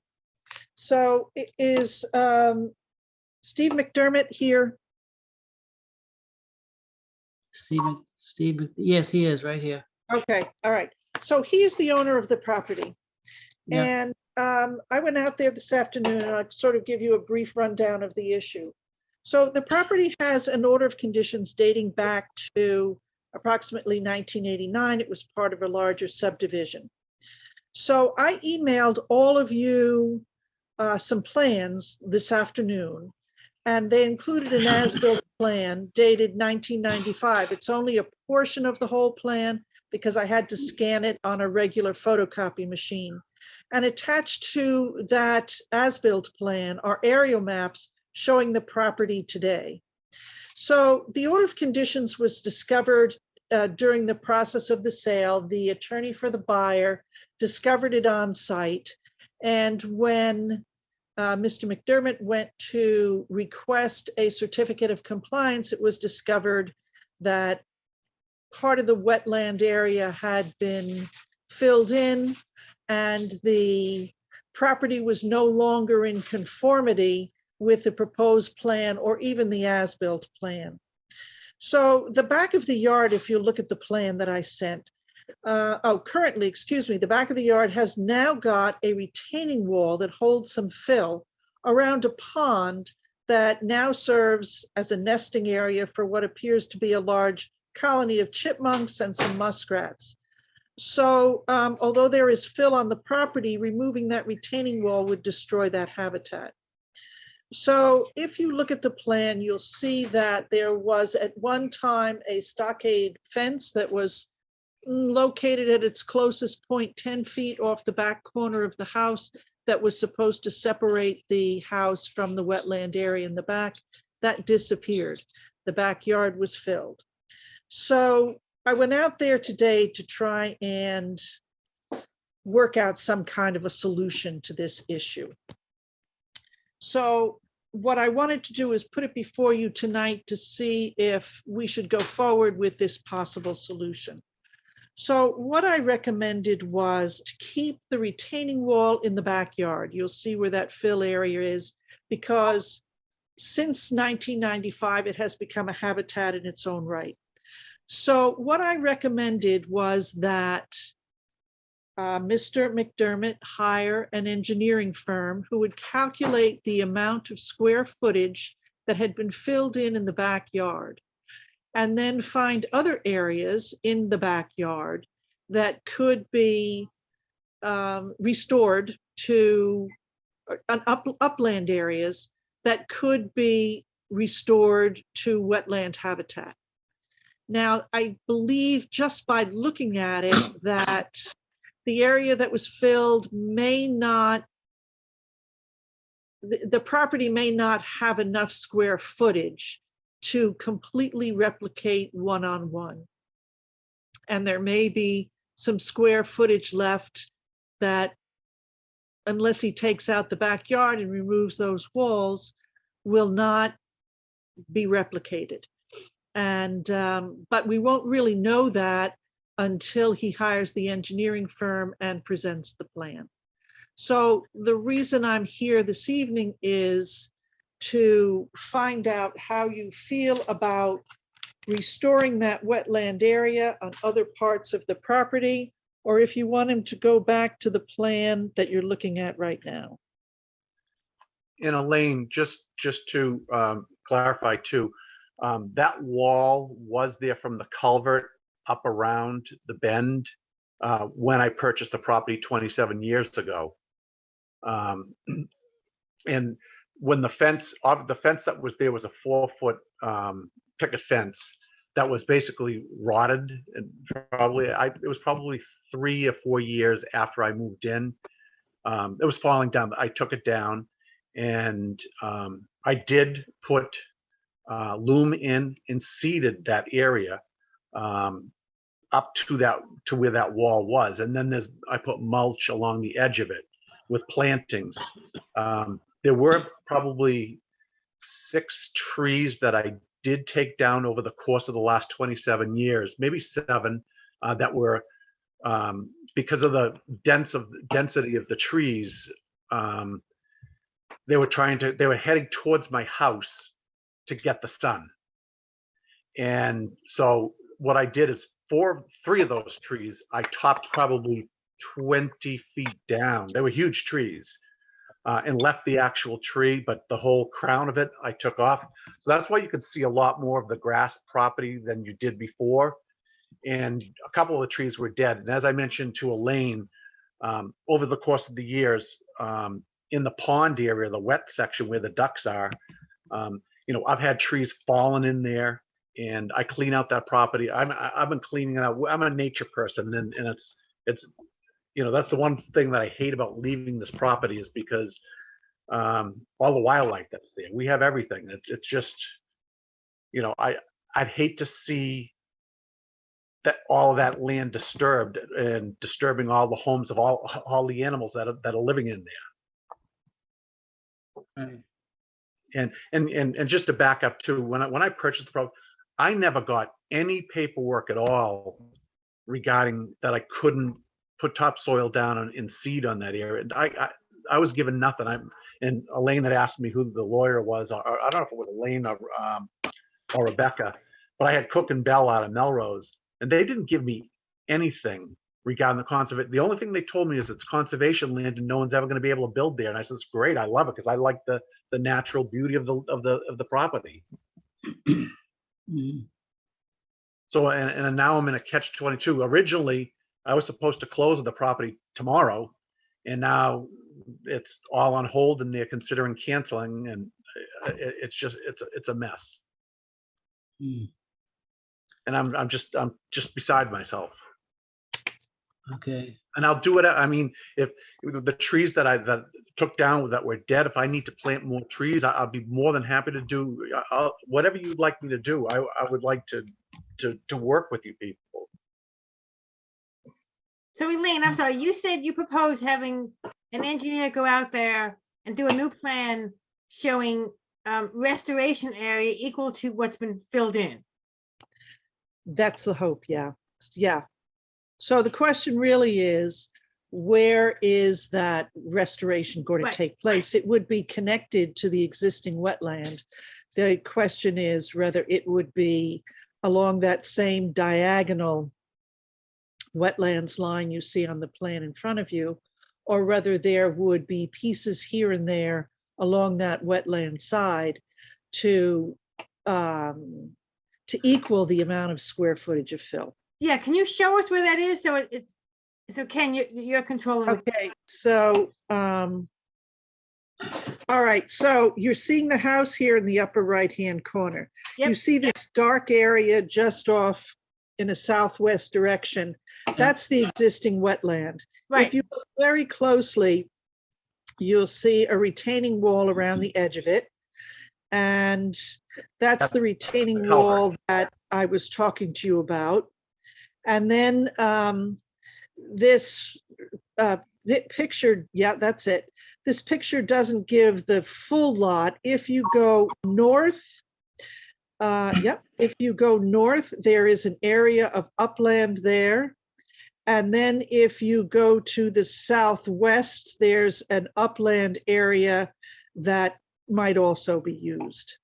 now, Elaine, how do you know he's not in compliance with, what drawing is he in compliance with? The original The one that drawing? you see, that's the as-built plan that you see. I just had to cut off, yeah. I That's had the to cut off the title block So that's the as-built from the engineering firm? in 1995. But what happened was he didn't get a certificate in 1995 because this lot got pulled into the other problems with the Angem subdivision and that whole issue of donating a lot or switching a lot, as you remember. Yes. Well, the lot just got donated about 2 years ago, so that has now been resolved.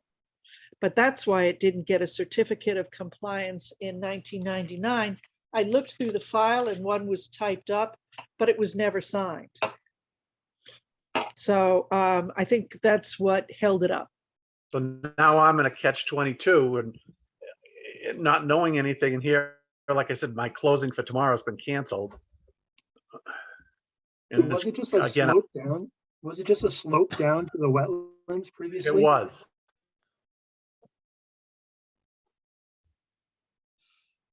Yeah, there was no water that came up there. Where the water, because that part of that rock wall was there.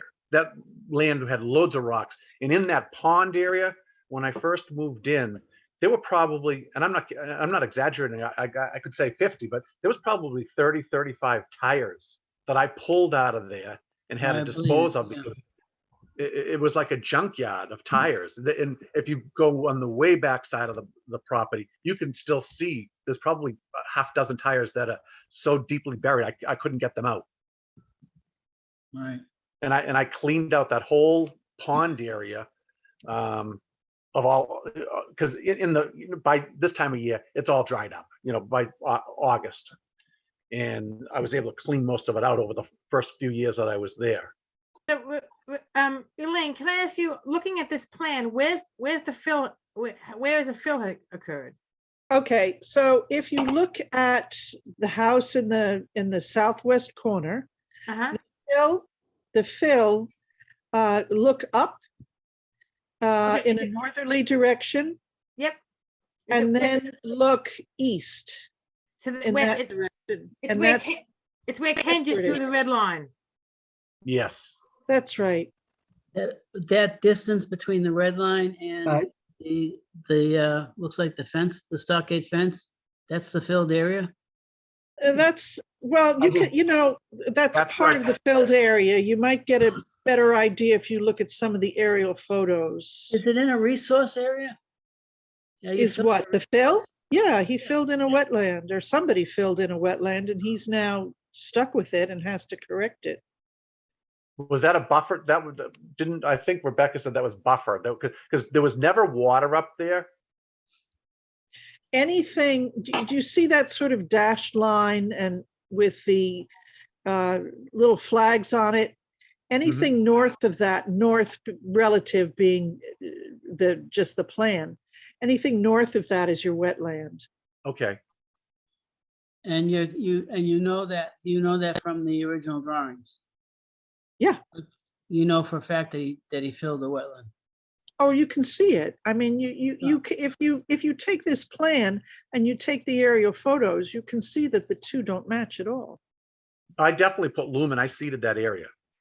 I'm No, not lying. They have loamed and seeded, but somebody put a couple of feet of fill in there. Enough to need a retaining wall. It's not, retaining wall isn't high. What is it, about 18 inches maybe? But it's there. Yeah, it's like 3 boulders, because again, all those rocks were from the yard. Yeah. And but that wall was there all the way up to probably the corner of the house.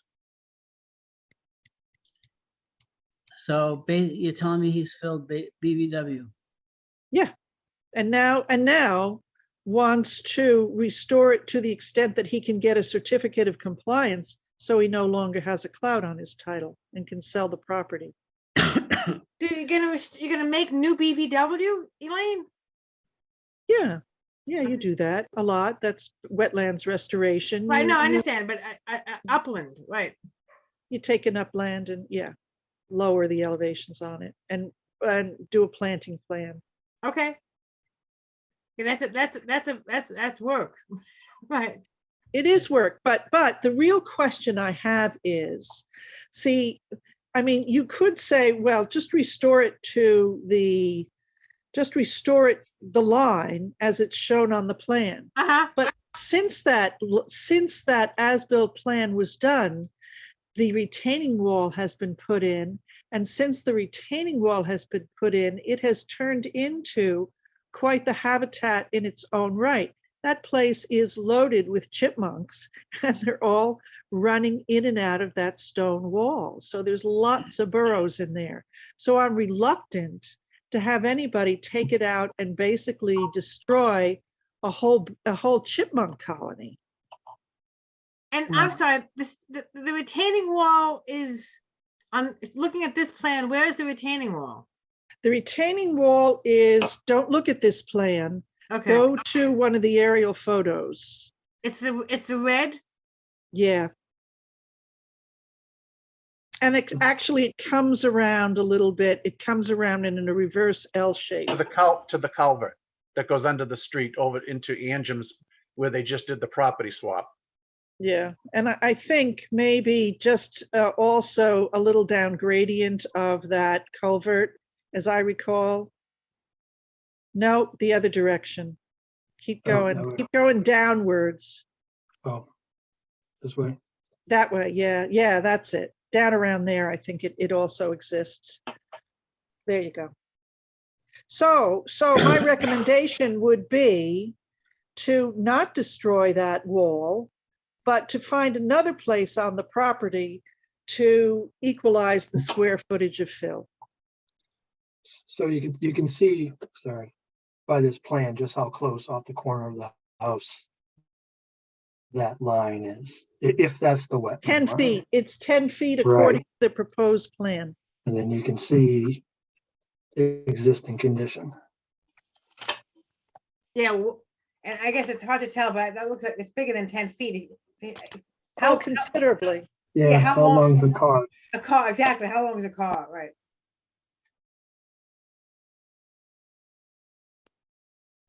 So he is going to call Hayes. And the question for Hayes is, what configuration do you want to see in that restoration? My recommendation is to take small bites out of various places along the wetland and keep that retaining wall where it is.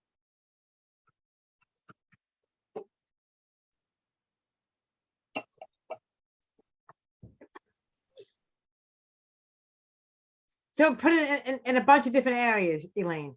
Yes, yeah, little here, a little there, as long as it's connected to that base wetland, it Oh, will it's meet the connected, performance right. standard. Yeah. That makes sense to me. I don't know what others think. It makes sense. You just need to quantify Elaine, the area. Yes. Yep. so you're 100% sure that, say, the toe of that wall is in a wetland? Oh, yeah, yes, it's obvious. You can't miss it. The Okay. water is a little bit low now, No, but I'm just wondering if there's a way that he doesn't have to do this. oh, well, Because it sounds to me like there's more destruction than it's worth, but you can't lose BBW, so. Well, you're not destroying any BVW. You're destroying upland. No, she's, I think, Yeah. I believe Elaine's saying that it's filled with BBW, so you have to replicate whatever you, right, so there'll be some, and we talked about that too, actually, because there is upland and there are some full mature trees there. So now he wound up, excuse me, hold up. He wound up talking to Hayes and Libby Wallace. So I feel that there's somebody there that I know and can talk to about this and will do a good job. yeah. So one of the things you don't want to do, of course, is you don't want to just restore per square footage and cut down mature trees in order to Right. do it. So we have done this before in other areas, in other subdivisions where a replication area was done, but still preserved the trees.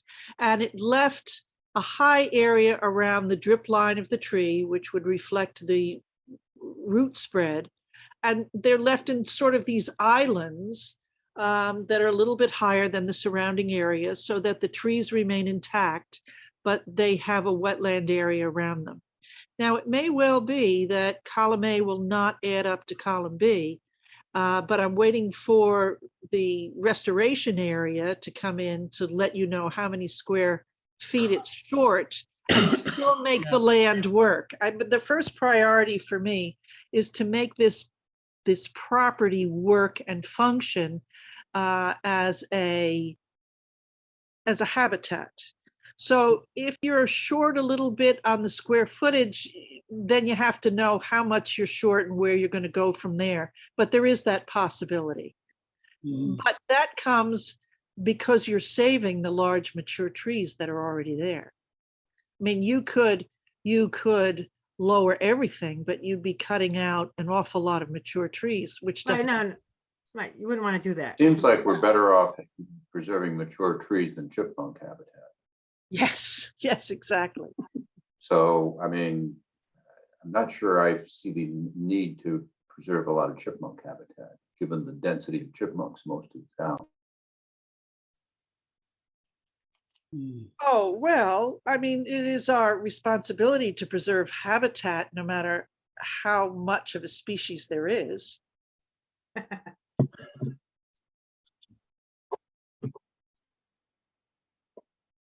Mm. Understood, but if there's a trade between mature trees and a stone retaining wall that shouldn't have been there in the first place, How many square feet do you think it is, Elaine? Must have a rough idea. You know, 1,000 maybe. I'm not good at measuring, you know, like that. It's not one of my skills. Yeah. But yeah. I'm figuring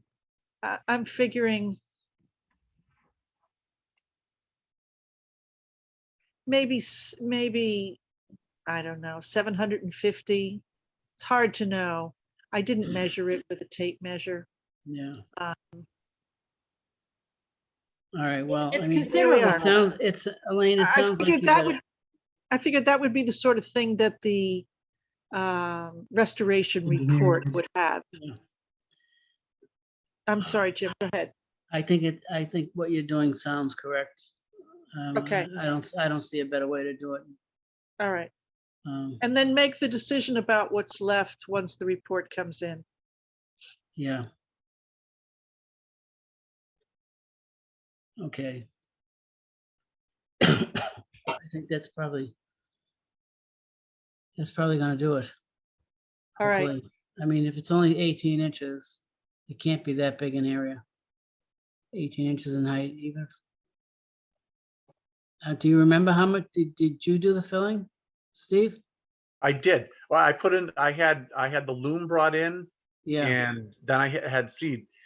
And the land didn't just slope down. It went, it was up and down and up and down. So in some spots, maybe there were 10 inches of loom put in. In others, it was just a skim coat over the top for the seed. so is it just loam that you put in? Yes. There's no rock and fill and all that stuff. Well, it's gonna be very easy then to remove it. But he's Yeah, not fine. removing it. What? He's not removing it. He's gotta take it out if it's in the Or BBW. But not but Elaine, am I missing something? No, that's staying put, isn't it? Some of it's staying put. The part that's in the backyard that is held in place by the retaining wall that is now wildlife habitat, that would remain.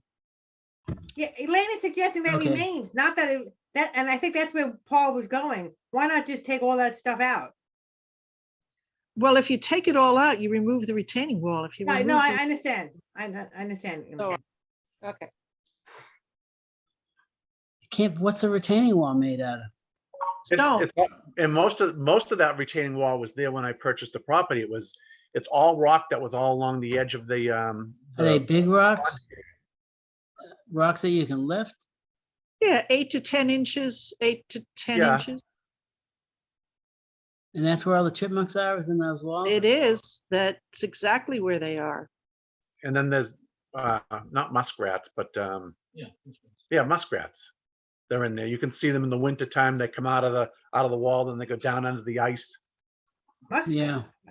And, There's and, a muskrat. and 3 stones high is the wall, approximately.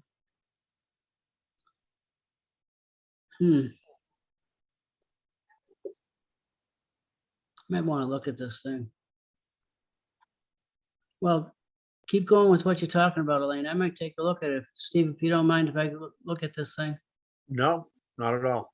sometime, won't be for a few days. Okay. Come up I'd with a like to plan join to you, save everything. Save the muskrats, save the chipmunks and the trees. It's all good stuff. Okay, Like I said, when I was talking to Rebecca, if I needed to plant more trees along for the trees that I took down, I'm happy to yeah. do that. Well, sometimes it's not too good to crowd them in either, you know, so it looks like the canopy looked pretty good to me from the aerial pictures. Well, there's one big tree, and Elaine saw it today that was actually in the pond area. Yeah, I mean, it was a big stump, and that had a Yeah. lot of canopy, and Yeah. that fell over into the pond area. oh, And once it was all dried up in the winter, I went out obviously with a chainsaw and cleared the whole thing out. yeah, And that just, with that canopy gone, that just opened up the whole area. yeah, right. Right. You get a good lesson on the effects of canopy removal on a BBW. Mm. You know, that's real life experience there. But it kills me that, when I purchased the property 27 years ago, nobody gave me any information. I knew nothing about all of this, except that no one would ever build on it. It's conservation land. Yeah, I didn't know that I couldn't plant grass there. yeah. Well, now you know, I do. I guess. Okay, so Elaine is gonna take good care of you with that. I know she will. Thank you, Elaine. You're welcome. All right, is there anything else? There's the change of monthly meetings to Tuesdays. Oh, yeah, okay. Rebecca is requesting that, and Thank you, Steve. So why are we doing that? Yeah, Rebecca's requesting that? she's requesting this. I don't know the reason why. I'm sure she has a good reason, but I mean, if it's not an inconvenience to anyone, I told her it doesn't matter to me. We'll just check with So everyone it'd else. be, it would be the second and fourth Tuesday of the month, is that? Is that what she said, Elaine? that You what know you- what? I didn't even realize it was there until I saw it on the agenda. The second and fourth Tuesdays are the days I meet in Winchester. So The you can't do- first and third are the off weeks for Winchester.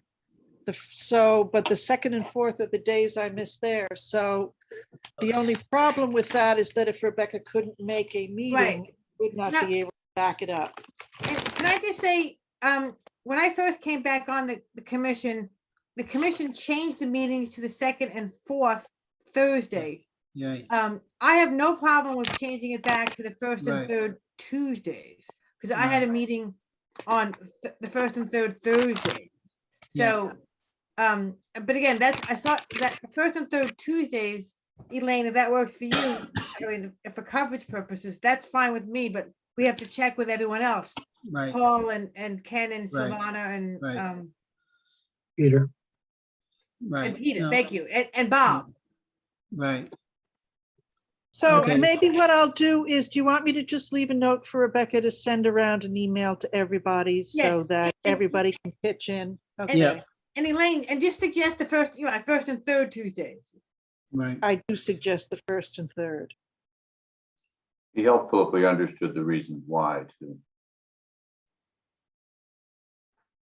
The meeting date has changed about 5 times over the course of the several years. Yeah, I mean, Yeah, the commission was We've- very, very kind to change it for me because I had another meeting on Thursday night, so. yeah, we changed it to accommodate everyone. When there's a conflict, then we can. So Right. that's, I mean, it's not gonna interfere with anything for someone. If it's not an inconvenience, then, why not do Does it it? interfere with any other town meetings? I wonder, I don't know, question I The have. only thing is it's the same day as, well, no, it wouldn't be the first, if it's the first and third, it wouldn't coincide with planning board because they're the second and fourth Tuesday. Okay, If they, Judy, you might know this, but if they ever did go back to a regular meeting in the town hall, everyone had assigned times, right? So would you have to check with them? No, to you just see- book the meeting place because there are several. What's going to happen is they'll have to have several locations in case because there are always multiple meetings in one night. Okay, There's the public safety building, there are 2 conference rooms at town hall, so they'd have to work it out. okay, yeah, when we were in person, oftentimes there were multiple meetings, right? Yes. Mm. Okay. So you leave that note for Rebecca. I will Elaine. leave that. Yep, I have it right here in my notes. I will tell her to send an email out. She'll be back in next Tuesday. And then I know she had she asked about scheduling another get together when Jim is feeling better, right? right. Yeah, Judy, that's gonna be Judy's choice here. Why is it always me? Yeah, Rebecca, I think I was going to send around an email to ask what the availability was. She did send Because that she had email the- around. No one Okay. responded, Judy. Okay, sounds Next, reasonable. Elaine, am I free to go Yeah. now? Yes, Oh, okay, Yes, thank you. yes, sorry Thank you about for that. coming. Thank you. I'll be Thank in you. touch. You know what? Wait, before you go, Mr. McDermott, I will send the email to Libby Wallace tomorrow and CC you on it, and then you and Libby can pick up with each other. Thank you so much. Okay. Okay. So can I just ask a question? Can I ask there's one more item on the agenda about a letter endorsing a part-time town planner. Yes, Oh, I wanted yeah. to see if the commission would be interested in writing a letter to town council to advocate for a part-time town planner. They've think asked ZBA and planning board for their opinion, but I think it's important. I think it would be a huge help, especially as we start rolling out the open space plan. Mhm. I think it's an excellent idea. Yeah, I agree. I think it makes a lot of sense. And Judy, you're gonna prepare a draft the letter, are you? Yes, I will. And those other boards were for it, correct? They were for a part-time planner, which I mean, I would imagine, I honestly don't, I know a lot of what Paul Rivers was doing, Aaron now has taken over the economic development, especially the housing portion. That took a good deal of his time. So I think a part-time planner would probably be reasonable and Yeah. fiscally responsible. But Rebecca and I had also talked about trying to, as we start getting the open space plan rolled out, there was a webinar last week that I attended about open space issues and open space planning. And it mentioned regional collaboratives with surrounding towns with open space planning. And so we were talking about that, and the Golden Hills ACEC, when that was put together, there was talk of making a regional forest among Wakefield, Melrose, and Saugus. So maybe something like that we could also start thinking about as we start moving into the open space plan. Would that add more protection? Working more collaboratively with the surrounding towns. Where is the Golden Hills ACEC? I live in it. Yes, Ken is in the Wow. hub of it. It's You shouldn't be living in it, Ken. No, it's No. wonderful. It's on the border of Saugus and Wakefield and Greenwood. yeah, it goes from right near Ken's neighborhood all the way over by Bay State Road and Melrose. And then in Saugus, it's around towards Farm Street. It's 500 acres. Oh, wow. Yeah, Does it include the 3 ponds back there? yes, it does. But there are also trails in off of Spring Street that are in Melrose and Stoneham. So that could be a smaller area where we could start maybe a work in collaboration. Because I know Melrose has active trail stewards. So maybe we could try to model something for Wakefield after what they have and maybe share resources. Yeah, I think it could be helpful to, have some collaborations because everyone's looking towards the same type of thing. And Steve So Mayo I'm- just signed the Horsley Witten contract. Oh, great. So the money's there, I guess. So what's now the we can purpose of this part-time planner? I'm not clear on that. For the letter, you mean? Yeah, Well, I think what is missing now, planning wise, is scrutiny of a prospective look on what areas of town should we be looking at for development? What areas should we be looking at for protection, for grant funding, things like that? And that was a lot of what the previous town planner used to focus on. A lot of grant writing that was really helpful, and that I think is going to be critical as we go forward with the ever shrinking open space. It's going to be more and more encroaching on areas, wetland areas. So I think there's going to be a lot more pressure. And I think there'll be a lot more need for creative ways to allow development, but also protect and enhance the areas. And I think that will help overall. Getting a better idea, better handle on native plantings, things like that.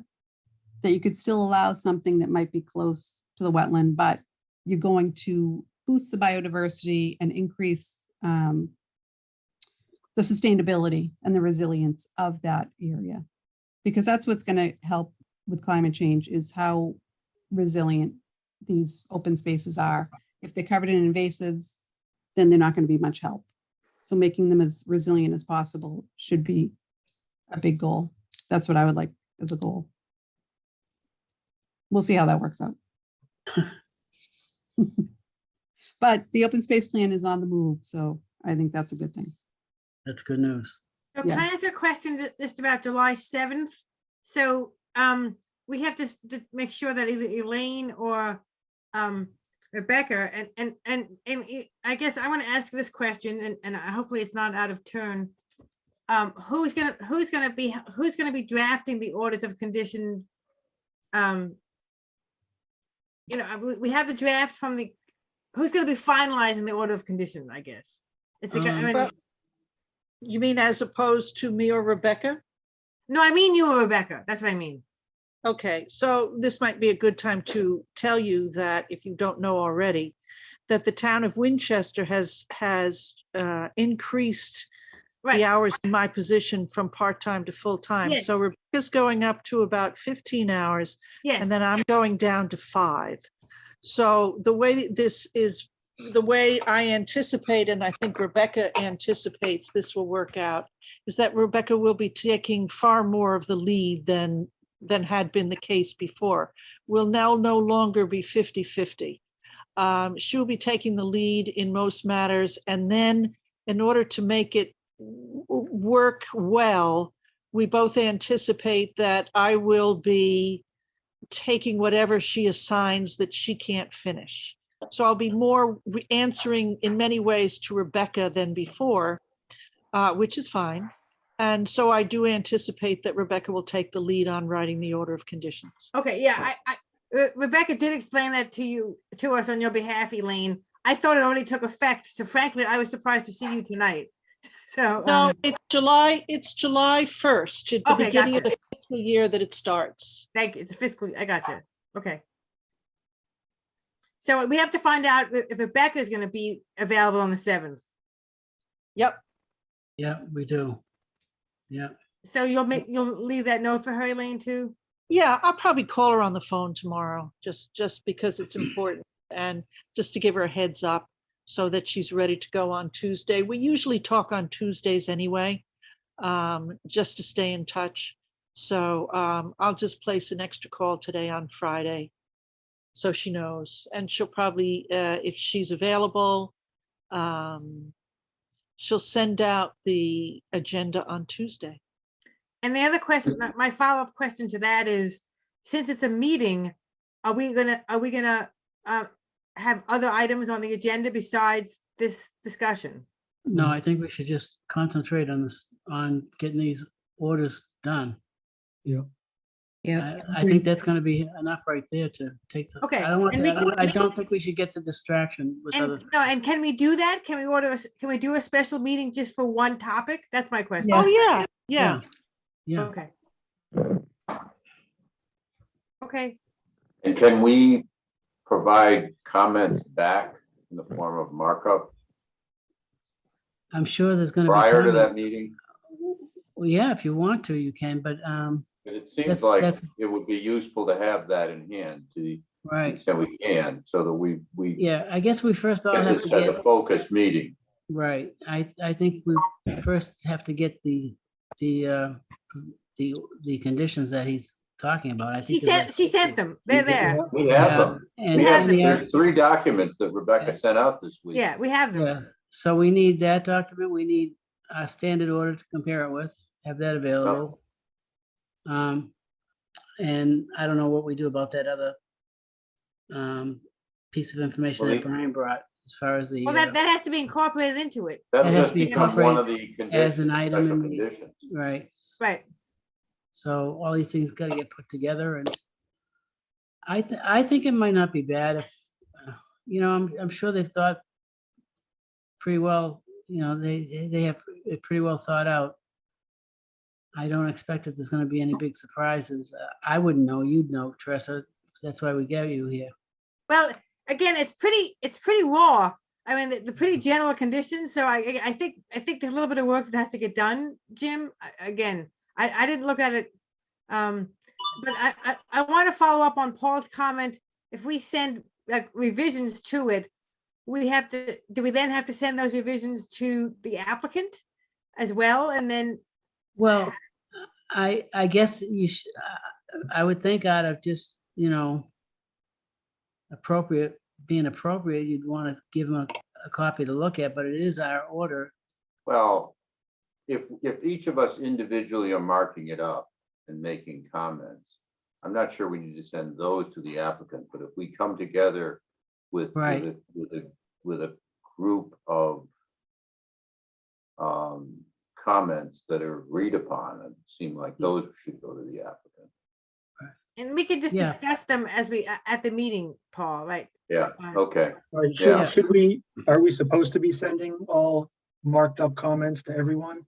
Or are we Well, marking wouldn't them we, up? can't we work it out together when we're talking about? I Okay. mean, if everyone pre-reads this thing and looks it over, then We can I mean, talk the about biggest each problem I item. have with it is I'm not familiar with the standard document. I Right. mean, And Elaine, this I don't looks know, fairly straightforward to do me. you have those lot- standard conditions, Elaine?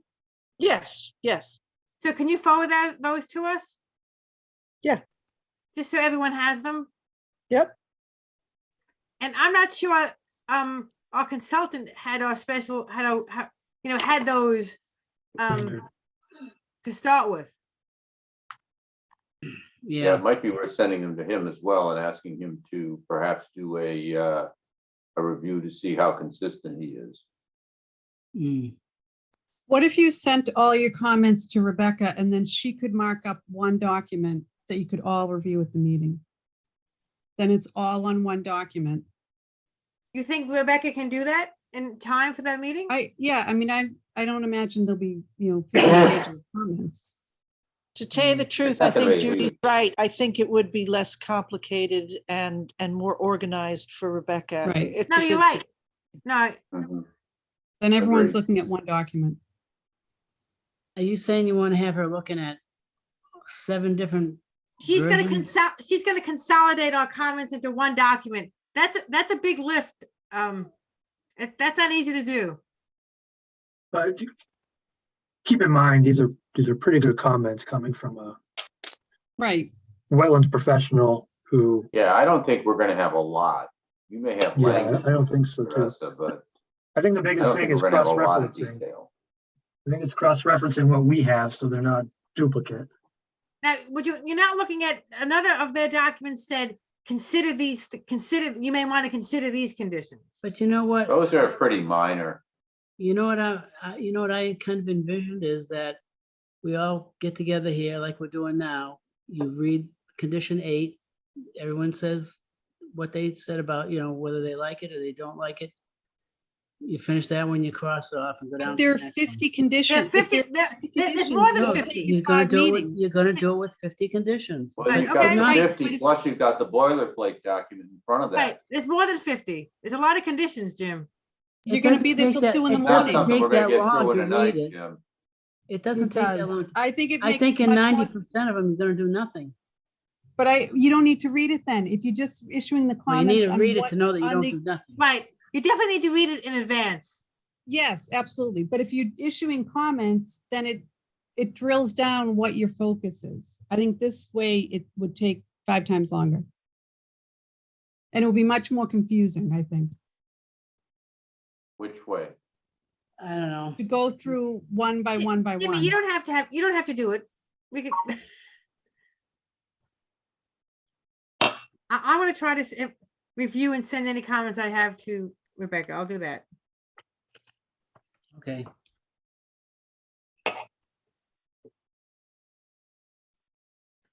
Alrighty. All done? I think so. Elaine, do you have anything else? Nothing more. Judy? Nope, all set. Alrighty. So Elaine, will we get to see you anymore? You're gonna be like a night owl. Oh, I'm going to be a bit more like a night owl. However, I will be back at meetings from time to time when I need to cover for Rebecca. Okay. Well, good So luck my in plan, Wednesday. the plan now is that I go into the office on Friday afternoons. And then I cover for Rebecca at those meetings where she can't make it.